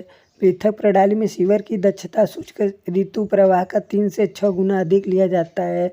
घरेलू सीवेज के लिए उसका वेग किसी भी स्थिति में 0.6 मीटर पर सेकेंड से कम नहीं होने चाहिए। सामान्यतः निघर्षणहीन वेग का मान 2.5 मीटर से 3 मीटर तक पर सेकेंड लिया जाता है। सामान्यतः सीवर में सीवेज के अधिकतम प्रवाह के समय सीवर का 1/3 से 2/3 भाग खाली रखा जाता है। घरेलू सीवर डालने हेतु प्रयोग में लाई जाने वाली पाइपों के अनुलंब ढाल 140 दिया जाता है। बड़े सीवर में 2 मैन होल के बीच 300 मीटर की दूरी होती है। ताज़ा सीवेज क्षारीय होता है। जल वितरण के लिए सामान्यतः ढलवा लोहा पाइप प्रयोग किया जाता है। नेक्स्ट पॉइंट की तरफ आते हैं। एंटी साइफन का प्रयोग सामान्यतः WC ट्रैप के साथ किया जाता है। क्लोरीनीकरण के द्वारा बैक्टीरिया निकाला जाता है। गंधलापन को ppm में प्रदर्शित किया जाता है। जीवाणु पुनः सेल डिवीजन विधि द्वारा तैयार होते हैं। घरेलू पेयजल में नाइट्रेट NO3 की मात्रा 45 ppm होती है। घरेलू का सीवर का वृत्ताकार परिच्छेद 1.5 मीटर व्यास के लिए उपयुक्त होती है। महीन निलंबित पदार्थ तल छटीकरण के द्वारा दूर किए जाते हैं। पानी में तेल व ग्रीस तैरते टैंकों से अलग किया जाता है। रोगोत्पादन जीवाणु को क्लोरीनीकरण के द्वारा मारा जा सकता है। मंद गति बालू फिल्टर द्वारा क्लीनिंग पीरियड 2 से 3 माह तक होता है। जब दो सीवरों के मिलन तल में 60 सेंटीमीटर का अधिक अंतर हो तब ड्रॉप मैनहोल बनाया जाता है। ग्रिड चैम्बर को सामान्यतः 12 दिन में साफ किया जाता है। भारतीय जल वितरण प्रणाली के अंतर्गत प्रत्येक आदमी के लिए प्रत्येक दिन 135 लीटर पानी की जरूरत होती है। कुचलिंग सूत्र अग्निमांग के लिए 3182 पी, जहाँ पी हम हजारों के लिए है। स्ट्रेनर टाइप ट्यूबवेल महीन बालू मिट्टी के लिए उपयुक्त होता है। पंपिंग सेट की दक्षता 65% होती है। घरेलू उपयोग होने वाले पानी का रंग कोबाल्ट स्केल पर 1 से 10 होता है। पानी का रंग कोबाल्ट स्केल पर 20 ppm तक मान्य है। पार्श्व सीवर का न्यूनतम व्यास 15 सेंटीमीटर लिया जाता है। अधिक निस्सरण के लिए आयताकार सीवर प्रयोग करते हैं। सामान्यतः पानी की सप्लाई दोपहर के समय औसतन 2 गुना होती है। सामान्यतः 1.5 मीटर व्यास तक के सीवर का मितव्ययी रहता है। जब दो सीवर आपस में मिलते हैं तथा दोनों के बीच 30 सेंटीमीटर से कम कोण बनते हैं तो कठिनाई उत्पन्न होती है। पैथोजेनिक जीवाणुओं को क्लोरीनेशन द्वारा नष्ट किया जाता है। बीओडी का पूरा नाम बायोकेमिकल ऑक्सीजन डिमांड है। यदि कार्बनिक पदार्थों की मात्रा सीवेज में बढ़ती है तो ऑक्सीजन की मात्रा बढ़ेगी। सबसे ज़्यादा शुद्ध जल शुद्ध झरने का होता है। वाटर हैमर दबाव को कम करने के लिए मुख्य पाइप में वायु वाल्व देते हैं। अधिकतम क्षारीय जल का pH 14 होता है। पानी की अस्थायी कठोरता को उबालकर दूर किया जाता है। जल वितरण को 20 से 30 मिनट पहले क्लोरीन मिलाते हैं। कच्चा जल को केवल क्लोरीन से उपचारित किया जाता है, उसको सादा क्लोरीनीकरण कहा जाता है। सादा क्लोरीनीकरण में क्लोरीन की मात्रा 0.5 mg पर लीटर होती है। डिक्लोरीनेशन के लिए सामान्यतः सोडियम थायोसल्फेट यौगिक प्रयोग किया जाता है। नेक्स्ट पॉइंट पे आते हैं। जो पानी घरेलू उपयोग में खर्च होता है उसकी अधिकतम कठोरता 10 mg पर लीटर होती है। बच्चों के उचित दांतों के बढ़ने के लिए 1 mg पर लीटर फ्लोराइड मिलाया जाता है। बड़े सीवर में 2 मैनहोल के बीच 300 मीटर की दूरी होती है। फिटकरी कैटेलाइज्ड यानी क्रिस्टल होती है। गुरुत्वीय बल के विरुद्ध जो पानी विदा में रुकी रहती है विशिष्ट रुक्षता कहलाती है। मानक अंडाकार खंड की गहराई 1.5 d रखी जाती है। वितरण पाइप में जल प्रवाह दर 3.3 मीटर पर सेकेंड से अधिक नहीं होना चाहिए। सीवेज में कार्बनिक पदार्थ की मात्रा लगभग 45% होती है। सामान्यतः नदी के जल में ऑक्सीजन की मात्रा 10 ppm पाई जाती है। सीवर पाइपलाइन को ऑटो लेवल यंत्र की सहायता से बिछाया जाता है। अच्छे कुएं के लिए उसके नीचे की मृदा मोटी बालू की होनी चाहिए। आते हैं नेक्स्ट पॉइंट की तरफ। Important point. सीवर जिसका विकल्पन 25 से 30 वर्ष के लिए किया जाता है वह मुख्य सीवर कहलाता है। सीवर पाइप में मुख्य रूप से hydrogen sulphide, carbon dioxide, methane gas पाई जाती हैं। 1 in 10 सेप्टिक टैंक में बाहर की तरफ ढाल दिया जाता है। जल वितरण प्रणाली में पानी की क्षति 1.5% लिया जाता है। ढलवा लोहे के पाइप में सामान्यतः स्पाई गाठ, फ्लैंज जोड़ और लचक जोड़ ये तीनों जोड़ लगाया जाता है। तल छठीकरण के लिए प्रयोग में लाए जाने वाले टैंक का आकार आयताकार होता है। दानेदार पदार्थ की सतह से पानी को निकलकर शुद्ध करने की विधि छानना यानी फिल्ट्रेशन कहलाता है। पंप बंद करने पर पानी के प्रवाह को वापस जाने से रोकने के लिए रिफ्लक्स वाल्व का प्रयोग करते हैं। तूफानी पानी की मात्रा का निर्धारण करने के लिए मैनिंग का सूत्र प्रयोग में नहीं यूज करते हैं। पुलिया के नीचे वृत्ताकार मल जल निकास सर्वाधिक प्रयोग किया जाता है। कलवर्ट ढलवा लोहे के पाइप के लिए स्पाई गाठ और सर्किट प्रयोग करते हैं। लोहा तथा मैग्नीज को पानी में से वायु मिश्रण के स्कंदक के द्वारा दूर किया जाता है। वह जीवाणु जिसे सीवेज के विघटन के लिए ऑक्सीजन की आवश्यकता होती है वायुजीवी जीवाणु कहलाती है। एक अवसादन टैंक की क्षति को टैंक की सतही क्षेत्रफल में वृद्धि करके बढ़ाया जा सकता है। पानी से रोगजनक जीवाणु को मारने की प्रक्रिया रोगाणुनाशन कहलाती है। डिक्लोरीनेशन की प्रक्रिया सुपर क्लोरीनेशन के बाद किया जाता है। जब स्थान कार्य युक्त हो तथा तंग गलियां हो तो सीवर लाइन संयुक्त प्रणाली अनुकूल होती है। मल जल निकास का द्वितीयक उपचार ट्रिकलिंग छन्नक के उपयोग से बनाया जाता है। कीटाणु शोधन दक्षता पानी के उच्च pH मान पर कम होती है। एक मल जल निकास का ढलान जमीन के प्राकृतिक ढलान की दिशा में होता है। सीवर बिछाने के लिए समानांतर प्रकाशिक पटरियां व बोनिंग छड़ की सहायता ली जाती है। आते हैं नेक्स्ट पॉइंट की तरफ। रिंगलमैन का स्केल धुएं का घनत्व ज्ञात करने के लिए किया जाता है। एक सतत प्रवाह पानी अवसादन टैंक में नियत कणों को हटाने के लिए वेग भरे हुए टैंक से अधिक होना चाहिए। सबसे कुशल चैनल अनुभाग विषम चतुर्भुज के रूप में अर्ध षष्ठकोण होता है। मानक सिलिका स्केल पर पीने योग्य पानी का मटमैलापन 10 ppm तक सीमित है। तूफान में हवा के द्रव्यमान की गति केंद्र के दबाव युक्त बवंडर और बाहर की ओर मुक्त बवंडर होती है। व्यापक रूप से मल जल उपचार के लिए फेरिक क्लोराइड गंधक प्रयोग किया जाता है।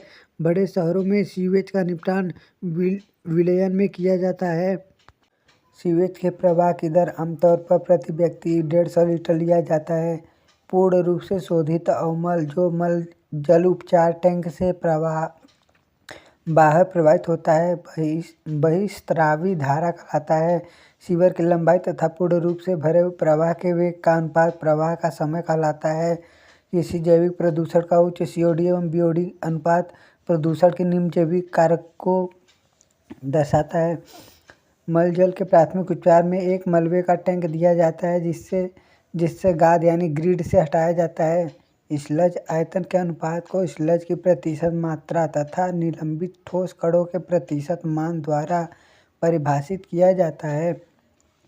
जल वितरण प्रणाली में उपभोक्ता ट्रैप में आदर्श सिडुसियल दाब का मान 0.031 से लेकर 0.035 न्यूटन पर mm² होता है।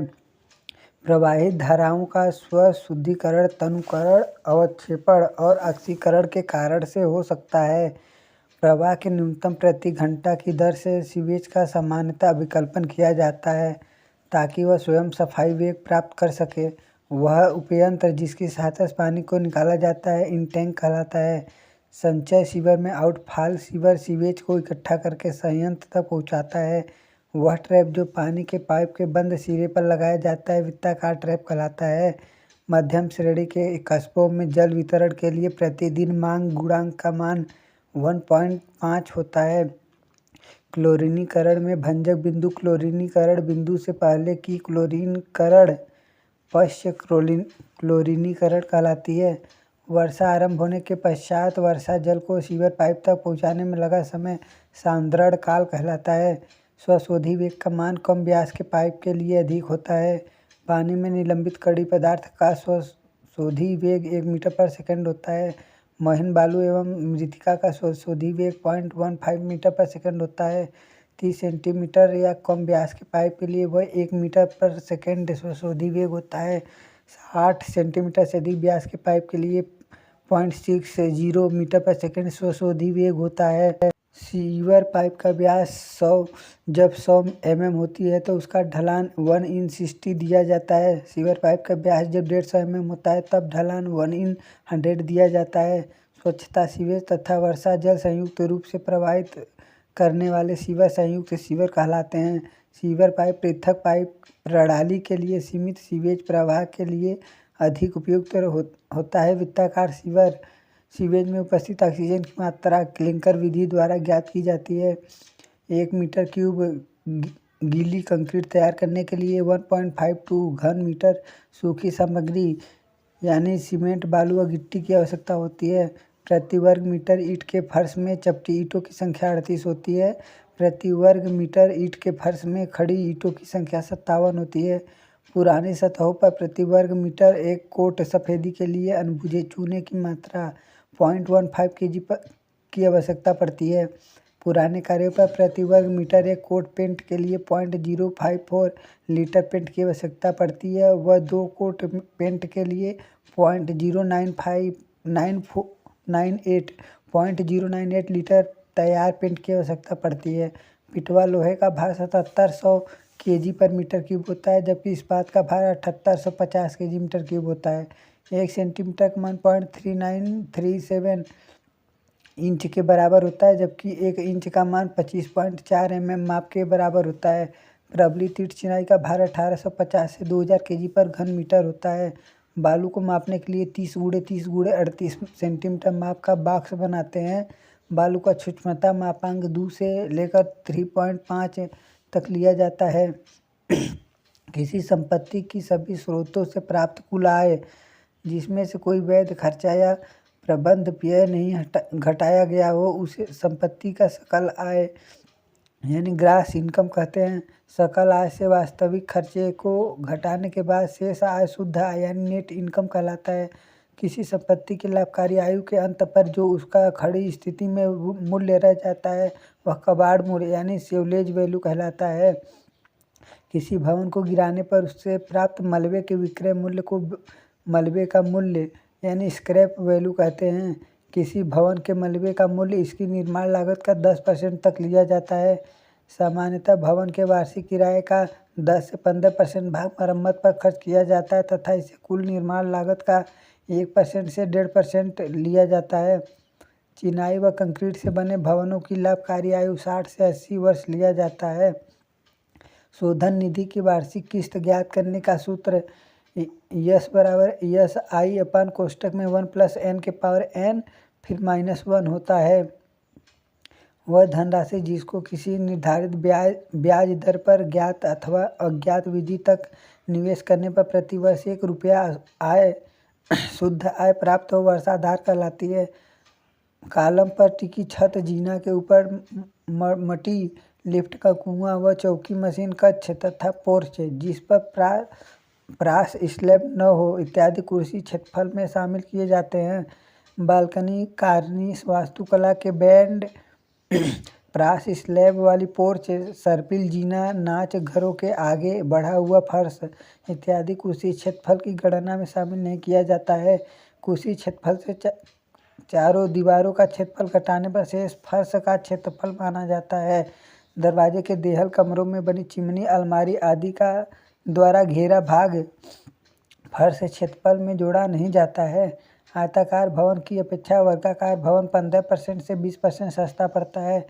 कमरे की ऊंचाई 3 से लेकर 3.6 मीटर पर्याप्त मानी जाती है। औसत ऊंचाई 3.3 मीटर लिया जाता है।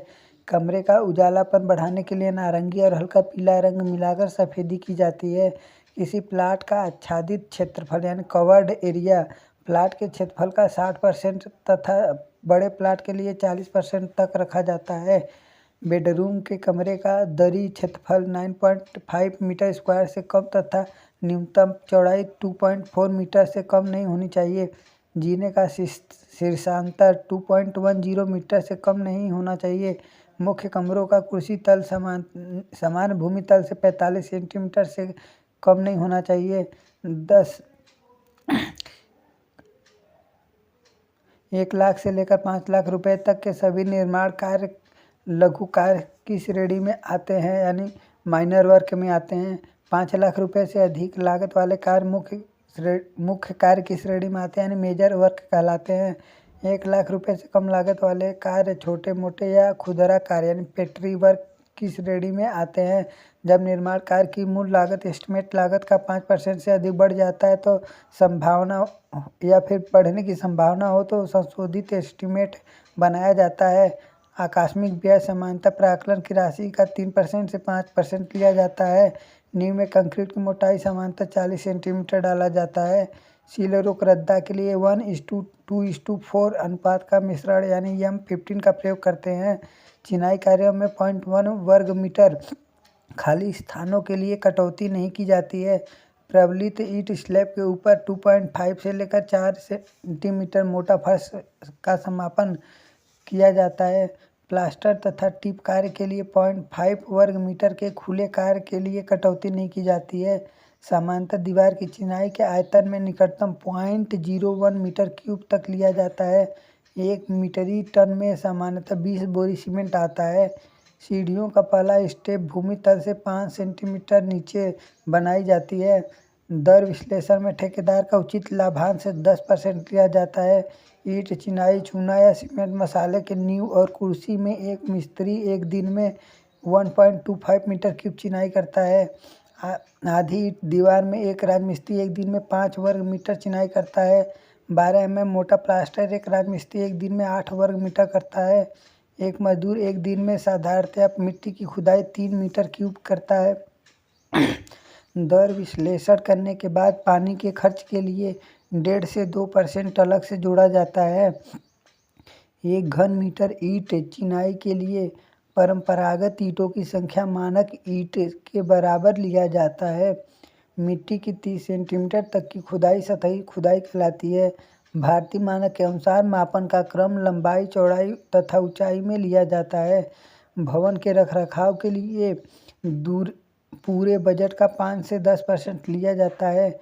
बीम तथा स्लैब की मोटाई सामान्यतः 0.005 मीटर या फिर अर्थात 5 mm तक मापा जाता है। 1 मीटर क्यूब बराबर 30 बोरी सीमेंट। सामान्यतः साधारण मिट्टी के खुदाई की इकाई वर्ग मीटर में लिया जाता है जब खुदाई की गहराई 30 सेंटीमीटर से कम हो। सीमेंट जाली के कार्य का इकाई प्रति वर्ग मीटर में लिया जाता है। पतली विभाजक दीवार की इकाई प्रति वर्ग मीटर में लिया जाता है। लकड़ी के चिराई की इकाई प्रति वर्ग मीटर में लिया जाता है। प्रबलित सीमेंट कंक्रीट स्लैब की इकाई प्रति घन मीटर में मापा जाता है। सड़क पर डामर बिछाने की इकाई प्रति वर्ग मीटर में लिया जाता है। चूना की मापन की इकाई कुंटल में लिया जाता है। पत्थरी कोयला, बिटुमन, कोल तार और मृदु इस्पात की छड़ों की मापन इकाई मीट्रिक टन में लिया जाता है। सीमेंट की जाली, तार की जाली, प्लाईवुड की चादर इत्यादि की मापन इकाई वर्ग मीटर में लिया जाता है। मृदाकार की ड्रेसिंग, चट्टान, पत्थर खुदाई, नींव, कुर्सी तल पर मिट्टी बालू भराई कार्य की माप की इकाई घन मीटर में लिया जाता है। नेक्स्ट पॉइंट की तरफ आते हैं। प्रबलन इस्पात काटना, मोड़ना, जाल बांधना तथा सूतना की मापन की इकाई कुंटल में करते हैं। छतों पर प्रसार जोड़, निर्माण जोड़ का उपचार इकाई वर्ग मीटर में लिया जाता है। दरवाजे व खिड़कियों की चौखटें, धरन कड़ियाँ, पाइलें या टेके, छत कैंचियाँ आदि के मापन की इकाई घन मीटर में किया जाता है। लकड़ी की चिराई की मापन को वर्ग मीटर में करते हैं। लकड़ी या लोहे के कार्य पर रंग व रोगन कार्य को वर्ग मीटर में मापा जाता है। नेक्स्ट पॉइंट पे आते हैं। पूरे प्राक्कलन का अनुमानित लागत फुटकर व्यय का 3% से 5% लिया जाता है। 12 इंच समानता 1 फुट या 30 सेंटीमीटर के बराबर लिया जाता है। 1 करोड़ की परियोजना को बड़े कार्य में लिया जाता है। 12 mm मोटी सीमेंट प्लास्टर का प्रत्येक राजमिस्त्री एक दिन में 8 वर्ग मीटर कार्य करता है। जब कंक्रीट की कुटाई वाइब्रेटर से किया जाता है तो उसमें सामान्य अवस्था से 20% पानी कम डाला जाता है। सड़क निर्माण में ओवर सीवर के लिए विश्राम गृह 30 किलोमीटर की दूरी पर बनाया जाता है। सबसे विश्वसनीय प्राक्कलन विस्तृत प्राक्कलन या डिटेल एस्टीमेट होता है। खुली 4 दीवारी कुर्सी क्षेत्रफल में शामिल नहीं किया जाता है। बैरो पिट सड़क से 15 मीटर दूर बनाया जाता है। सामान्यतः मीटरी प्रणाली में माप 2 दशमलव तक लेते हैं। इस्पाती कार्य को निकटतम 0.001 मीटर तक मापा जाता है व लकड़ी कार्य को 0.002 मीटर तक मापा जाता है। समानता प्रबलित स्लैब व प्रबलन छड़ें निकटतम 0.005 मीटर तक नापे जाते हैं। समानता क्षेत्रफल में माप 0.01 वर्ग मीटर तक शुद्ध माप लिया जाता है व आयतन का निकटतम 0.01 मीटर क्यूब तक मापा जाता है। IRC के अनुसार रोड वाहन की अधिकतम चौड़ाई 2.44 मीटर होती है। भारतीय सड़कों के अनुसार वाहन का दलान सहित भार 15 टन से अधिक नहीं होना चाहिए। सीधी सड़क पर अधिकतम दर से दूरी 300 मीटर होती है। सड़कों की वीयरिंग कोट के लिए 35 से 50 mm माप की गिट्टी प्रयोग करते हैं। सड़क के पृष्ठ प्रलेपन के लिए 6 mm से 12 mm माप की गिट्टी प्रयोग करते हैं। बिटुमन कार्बन डाइऑक्साइड में घुलनशील होता है। इस्पाती ड्रमों में बिटुमन की दक्षता 140 kg से 160 kg होती है। पृष्ठ प्रलेपन और सील कोट आदि के लिए 80/100 ग्रेड की बिटुमन प्रयोग करते हैं। 80/100 ग्रेड के बिटुमन को 160 से 175 डिग्री सेंटीग्रेड के ताप पर प्रयोग किया जाता है। IRC के अनुसार सामान्य जलवायु में पृष्ठ प्रलेपन के लिए RT यानी रोड टार सेकेंड ग्रेड का रोड टार प्रयोग करते हैं। बिटुमन को 200 डिग्री सेंटीग्रेड से अधिक नहीं गर्म करना चाहिए। जलबद्ध मैकडम की सड़कों की आयु 20 वर्ष ली जाती है। कच्ची सड़क में कैम्बर 1/15 दिया जाता है 1/25 दिया जाता है। सामान्यतः यातायात सड़कों के लिए सीमेंट कंक्रीट स्लैब का अनुपात M15 यानी 1:2:4 लिया जाता है। सड़क में प्रसार जोड़ 18 से 20 मीटर पर लगाए जाते हैं। सड़क में अनुदैर्ध्य जोड़ दिया जाता है जब सड़क की चौड़ाई 4.5 मीटर से अधिक हो। IRC के अनुसार पहाड़ी क्षेत्रों में सड़क के लिए कटबैक ग्रेड RC3 प्रयोग की जाती है। वाहन का भार चौड़ाई को अलग से प्रभावित करता है। केंद्रीय सार्वजनिक निर्माण विभाग की स्थापना लॉर्ड डलहौजी ने किया था। बेरिंग कोट का मोटा अस्तरण के ऊपर दी जाती है। टेलफोर्ड सड़क का आधार समतल होता है। सड़क का निर्माण तल क्षेत्र के बाढ़ तल से लगभग 60 सेंटीमीटर ऊंचा रखा जाता है। सड़क में बेरिंग स्तर के लिए 40 mm माप के पत्थर गिट्टी प्रयोग की जाती है। सड़क के पृष्ठ प्रलेपन के लिए गिट्टी की साइज 12 mm तक प्रयोग की जाती है। सड़क सीमा तथा भवन रेखा के बीच की चौड़ाई 3 से 5 मीटर ली जाती है। दोहरे यान पथ वाली सड़कों के बीच पृथककारी की चौड़ाई 1.5 से लेकर 5 मीटर रखी जाती है। लंबे पुल में पृथककारी की चौड़ाई 1.2 मीटर रखी जाती है। कंक्रीट तथा पेविंग सड़कों में 1:60 का कैम्बर दी जाती है। IRC के अनुसार टायर तथा सड़क सतह के मध्य घर्षण गुणांक 0.35 से 0.4 ली जाती है। बोधकाल 2 से 3 सेकंड लिया जाता है। 90 डिग्री के कोण पर सबसे अधिक वाहन पार्किंग किए जाते हैं। एक अच्छी सड़क का जीवन काल निर्माण के प्रकार पर निर्भर करता है। बिटुमन का सबसे नरम ग्रेड 100/120 होता है। यदि 2000 टन पर दिन भार से अधिक यातायात बढ़ जाता है तो कंक्रीट पेवमेंट प्रयोग किए जाते हैं।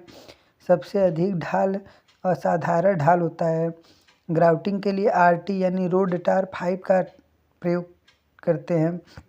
एस्बेस्टस टेस्ट के लिए एबरेशन टेस्ट के सड़क डिस्क को 23 RPM वेग से घुमाते हैं। आदर्श संक्रमण वक्र का आकार क्यूबिक परवलयी होता है। पहाड़ी सड़कों में स्पाइरल संक्रमण वक्र दिया जाता है। जब सतह भीगा व सूखा हो तो वाहन और रोड के बीच सबसे कम घर्षण होता है। सामान्यतः शहरी सड़कों पर 20-30 फ्लक्स प्रतिदीप्ति होता है। क्यूबिक स्पाइरल वक्र का सूत्र संक्रमण वक्र का सूत्र y=x³/6 RL होता है। जलबद्ध मैकडम सड़क 500 टन प्रतिदिन भार के लिए उपयोग होती है। अधिक वर्षा वाले क्षेत्रों में पार्श्विक नलियों के परिच्छेद समलंबाकार होता है। CBR परीक्षण में CBR का मान 2.5 से 5 mm धँसन पर ज्ञात किया जाता है। सीमेंट कंक्रीट सड़कों में प्रबलन छड़ शिखर सतह से 5 सेंटीमीटर नीचे रखा जाता है। अपघर्षण व लॉस एंजल परीक्षण के लिए मिलावे की शुष्क न्यूनतम मात्रा 5 kg होती है। भाप रोलर का भार सामान्यतः 12 से 18 टन होता है। IRC के अनुसार साधारण रोलिंग ग्रेडियंट का मान 1/30 होता है। 30/40 ग्रेड का बिटुमन सबसे कठोर होता है। सड़क निर्माण में मिलावे का जल अवशोधन क्षमता 0.6% से अधिक नहीं होनी चाहिए। तराई के लिए कटबैक में गैसोलीन तेल का प्रयोग किया जाता है। पड़ोसी देशों को मिलाने वाली सड़क राष्ट्रीय महामार्ग कहलाती है। उचित कुटाई के लिए सड़क सामग्री के परत की मोटाई 15 सेंटीमीटर होनी चाहिए। सड़क के पुस्तों के लिए कड़दार मृदा उपयुक्त होती है। सीमेंट कंक्रीट के पेवमेंट में 18 से 20 मीटर दूरी पर प्रसार जोड़ दिया जाता है। पुलिया का विस्तार 6 मीटर लंबाई से कम होती है। कैंची पुल सामान्यतः ट्रफ पुल में प्रयोग किया जाता है। पुलिया के लिए सबसे उपयुक्त नींव फैलाव नींव होता है।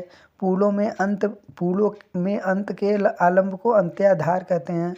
किसी पुल की अधिरचना के सिरों की टेक अंत्याधार कहलाती है। नदी में पानी की गहराई 20 मीटर या इससे अधिक होने पर सबसे उपयुक्त पुल नींव कैसून नींव होती है। उच्चतल वाले पुलों के लिए मुक्तांतर का मान 60 सेंटीमीटर से कम नहीं होना चाहिए। IRC के अनुसार पुलों के दोनों ओर पहुंच मार्ग 15 मीटर तक सीधे होने चाहिए। राकर बियरिंग 20 मीटर से अधिक विस्तार तक उपयुक्त रहती है। पहाड़ी सड़कों में कम मोटी परत वाली डामर सड़क के लिए कैम्बर का न्यूनतम मान 2.5% होता है। पहाड़ी क्षेत्रों में महामार्गों के किनारे नाली की चौड़ाई 60 सेंटीमीटर बनाया जाता है। पहाड़ी सड़कों पर सर्पिल प्रकार का संक्रमण वक्र दिया जाता है। पहाड़ी क्षेत्रों में महामार्गों पर पैरापेट दीवार की चौड़ाई 60 सेंटीमीटर बनाया जाता है। यदि पहाड़ी सड़क के वक्रता त्रिज्या का मान 50 मीटर है तो क्षतिपूर्ति ग्रेड का मान 80/R होगा। नेक्स्ट पॉइंट, किसी पुल स्थल पर प्लान बनाते समय प्रायः पैमाना 1 सेंटीमीटर बराबर 10 मीटर माना जाता है। सड़क में नम पेवमेंट की न्यूनतम मोटाई 10 सेंटीमीटर दिया जाता है। निम्न वर्ग वाली मृदा में सड़क का आधा स्तर बनाने के लिए उसकी अधिकतम मोटाई 30 सेंटीमीटर दिया जाता है। सीधे सीमेंट कंक्रीट वाली सड़कों में वांछित कैम्बर 1/50 से 1/60 दिया जाता है। बिटुमन वाले सड़क में वांछित कैम्बर का मान 1/50 से 1/40 दिया जाता है। वक्राकार ट्रैक पर प्रति रेल सीट के लिए 2 बाहर की तरफ तथा एक अंदर की तरफ डाग स्पाइल बोल्ट का प्रयोग किया जाता है। रेलवे ट्रैक पर पॉइंट तथा क्रॉसिंग पर 25 mm माप की गिट्टी डालते हैं। CST 9 स्लीपर में 4 कोटर होते हैं। पेंड्राल क्लिप CST 9 प्रकार के स्लीपर में प्रयोग नहीं किया जाता। सभी प्रकार के रेल के लिए केंट ग्रेडियंट का सीमा 1/720 होता है। 1 डिग्री वक्र का मान 1720/R के बराबर होता है।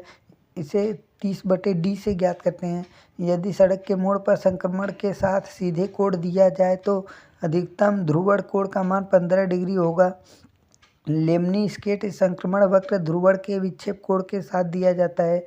यदि पहाड़ी सड़क की ऊंचाई समुद्र तल से 300 मीटर ऊपर हो तो रूलिंग ग्रेडियंट का मान 5% लिया जाता है।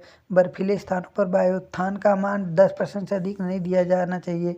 रेल का भार ट्रेन की चाल तथा अनुप्रस्थ खंड द्वारा तय किया जाता है। 35R रेल खंड जिसका प्रयोग भारतीय रेलवे में नहीं करते हैं। 40R रेल खंड जिसका प्रयोग भारतीय रेल में मीटर गेज के लिए प्रयोग नहीं किया जाता। रेलवे में प्लेट गार्डर की माप 851 mm से 851 mm × 254 mm होती है। सभी प्रकार के स्लीपर के लिए प्रभावी धारण क्षेत्रफल का मान 0.46 मीटर स्क्वायर लिया जाता है। कास्ट आयरन स्लीपर प्रकार के स्लीपर के लिए गिट्टी के स्थान पर बालू सेंड का प्रयोग किया जाता है। डाग स्पाइक बोल्ट की संपूर्ण लंबाई 120.6 mm होता है। यदि कैंट तीव्रता S सेंटीमीटर में तथा भी अनुज्ञेय अधिकतम 4 किलोमीटर प्रति घंटा में हो तो संक्रमण वक्र की अधिकतम लंबाई SV/13.6 तथा निम्नतम SV/198 होता है। डायमंड क्रॉसिंग में नोच की कुल संख्या 6 होती है। आते हैं नेक्स्ट पॉइंट की तरफ। डीजल इंजन का तापीय दक्षता का मान 25 से 35% होता है। स्टॉक रेल के साथ टंग रेल को लगाया जाता है। रेल इंजन की दिशा को बदलने के लिए ट्रैकों पर जो व्यवस्था किया जाता है उसे त्रिभुज कहा जाता है। यदि वक्रता का मान 4 डिग्री से ज़्यादा हो तो रेल को सही वक्रता में मोड़ना पड़ता है। इस्पात रेल की त्वरण सामर्थ्य 720 MPa से कम नहीं होना चाहिए। 60R रेल का प्रयोग मीटर गेज रेल में किया जाता है। बड़ी लाइन के लिए अधिकतम वायुत्थान का मान 90 mm होता है। 2 गेजों के बीच की दूरी रेल के चालित आंतरिक फेस पर लिया जाता है। रेल का विकल्पन भार के अनुसार आधार किया जाता है। प्रति फिश प्लेट के साथ 4 फिश बोल्ट की आवश्यकता होती है। फिश प्लेट रेल के फिशिंग प्लेट से जुड़ा रहता है। फिश प्लेट का मुख्य कार्य 2 प्लेटों को एक साथ जोड़े रखना है। रेल की सबसे बड़ी माप रेल के पाद की चौड़ाई होती है। 55 किग्रा वाले रेल खंड की ऊंचाई 43 mm होती है। 90R रेल खंड के पाद की चौड़ाई 136.5 mm होता है। साधारणतया रेल उच्च कार्बन इस्पात से बने होते हैं। क्रीप रेल में अनुदैर्ध्य गति के कारण होता है। रेल में जोड़ों पर लकड़ी के स्लीपर का प्रयोग किया जाता है। डॉग स्पाइक बोल्ट का प्रयोग लकड़ी के स्लीपर को जोड़ने के लिए किया जाता है। स्टेशन यार्ड पर टर्न आउट की व्यवस्था की जाती है। सावधान सूचक रेल मार्ग की मरम्मत के दौरान यह सूचक मरम्मत स्थल को 800 से 1200 मीटर की दूरी पर लगाया जाता है। टर्मिनल सिग्नल के संकेतक के बाद ड्राइवर गाड़ी की स्पीड बढ़ा सकता है। नेक्स्ट पॉइंट पे आते हैं। रेल मार्ग पर गाड़ी रुकने का एक निर्धारित स्थान होता है जिसे हाल्ट स्टेशन कहते हैं। कोई रेल पथ उच्च गति रेल पथ कहलाएगा जब उसकी चलने वाली रेलगाड़ी की चाल 120 किलोमीटर पर घंटा हो। सेमाफोर सिग्नल की भुजा की लंबाई 1.2 से 1.7 मीटर होती है। वह रेल जो शीर्ष पर नुकीला तथा दूसरे शीर्ष पर अपने समान आकार में होती है चेक रेल कहलाती है। CTC का पूरा नाम होता है central line control. CST 9 sleeper plate और बॉक्स स्लीपर का मिश्रण होता है। रेल में क्रीप को सेंटीमीटर में मापा जाता है। लकड़ी के स्लीपर में 50 mm माप के पत्थर की गिट्टी प्रयोग करते हैं। ढलवा लोहे के स्लीपर में गिट्टी के जगह रेत का प्रयोग किया जाता है। भारतीय रेल में अधिकतम ध्रुव भार का मान 28.56 टन लिया जाता है। जिस बिंदु से आगे रेल लाइन बिछानी शुरू किया जाता है वह बिंदु आधार कहलाता है। रेल मार्ग का निर्माण तल बाड़ तल से 60 सेंटीमीटर ऊपर रखा जाता है। बड़ी लाइन में दो पटरियों के बीच की दूरी 1.676 मीटर होती है। मीटर गेज में दोनों पटरियों के बीच की दूरी 1 मीटर रखी जाती है। ट्रैक की अनुलंब ढाल 6% से अधिक होने पर चेक रेल डाली जाती है। 30 मीटर पथ मध्य रेखा के लेबल लिए जाते हैं। 90 मीटर की दूरी पर अनुप्रस्थ काट के लिए मध्य रेखा के लंबवत लेबल लिए जाते हैं। रेलखंड के उच्च कार्बन इस्पात में कार्बन की मात्रा 0.55 mm से 0.70% होती है।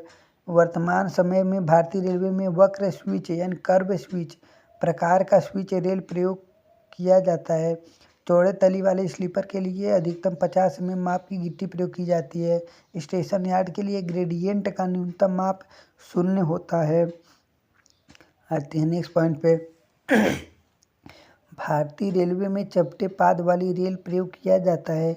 चपटे पाद वाली रेल के पाद की चौड़ाई 13.65 सेंटीमीटर होती है। दोहरे शीर्ष वाली रेल की पाद व शीर्ष की कुल ऊंचाई 15.24 होती है। यह पाद का मतलब फुट होता है। चपटे पाद वाली रेल की शीर्ष चौड़ाई 6.67 सेंटीमीटर होती है। 55 R बड़ी लाइन है। 1 M बराबर 55 kg।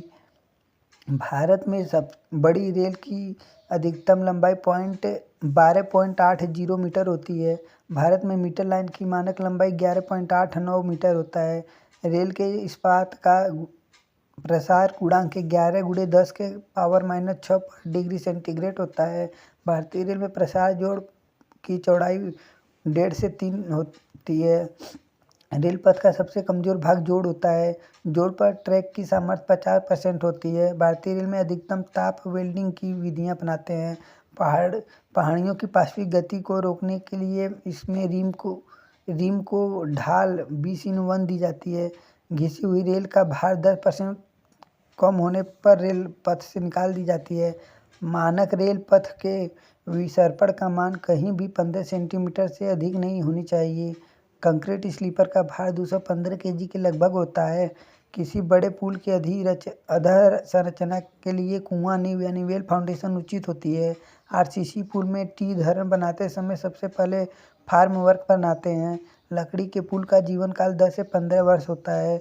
झूला पुल की अधिकतम पाट सीमा 150 मीटर से अधिक नहीं होती है। तिर्यक पुल का कोण 60 डिग्री से कम नहीं रखा जाता। स्लैब पुलिया में RCC स्लैब की मोटाई 20 सेंटीमीटर से कम नहीं होनी चाहिए। पाइप पुलिया में पाइप की अनुलंब ढाल 1:200 दी जाती है। भारतीय रेलवे में रेल पटरी के लिए स्लीपरों की संख्या N+3 यह n+6 सूत्र द्वारा ज्ञात किया जाता है, जहाँ n रेल की लंबाई मीटर में होती है। स्लीपरों के नीचे ठोक कर गिट्टी भरने को पैकिंग कहते हैं। बड़ी लाइन के गिट्टी के शीर्ष की चौड़ाई 3.335 मीटर होती है। चेक रेल पुलों के ऊपर चालक रेलों से 25 सेंटीमीटर भीतर की ओर लगाया जाता है। रेल मार्ग के निर्माण स्तर को कटान में 1.5:1 की ढाल दी जाती है। रेल में सामान्यतः 10 डिग्री अंश से अधिक का वक्र नहीं दिया जाता है। भारतीय रेल के अनुसार बड़ी लाइन की अधिकतम वायुत्थान 16.5 सेंटीमीटर दी जाती है। भारतीय रेल के अनुसार छोटी लाइन की न्यूनतम वायुत्थान 5.1 सेंटीमीटर दी जाती है। बड़ी लाइन की न्यूनतम वायुत्थान सीमा 7.6 सेंटीमीटर रखा जाता है। बड़ी लाइन तथा छोटी लाइन के वक्रों पर सुरक्षित चाल का सूत्र 4.4 √r-70 किलो प्रति घंटा है, जहाँ r वक्र की त्रिज्या मीटर में है। रेल पटरी के लिए वायुत्थान ज्ञात करने के लिए सूत्र E=gv²/127r का प्रयोग करते हैं। रेल पटरी पर अधिकतम वायुत्थान गेज के 1/10 भाग से अधिक नहीं रखा जाता है। खत्म होता है वॉल्यूम 2 भी। जय हिंद।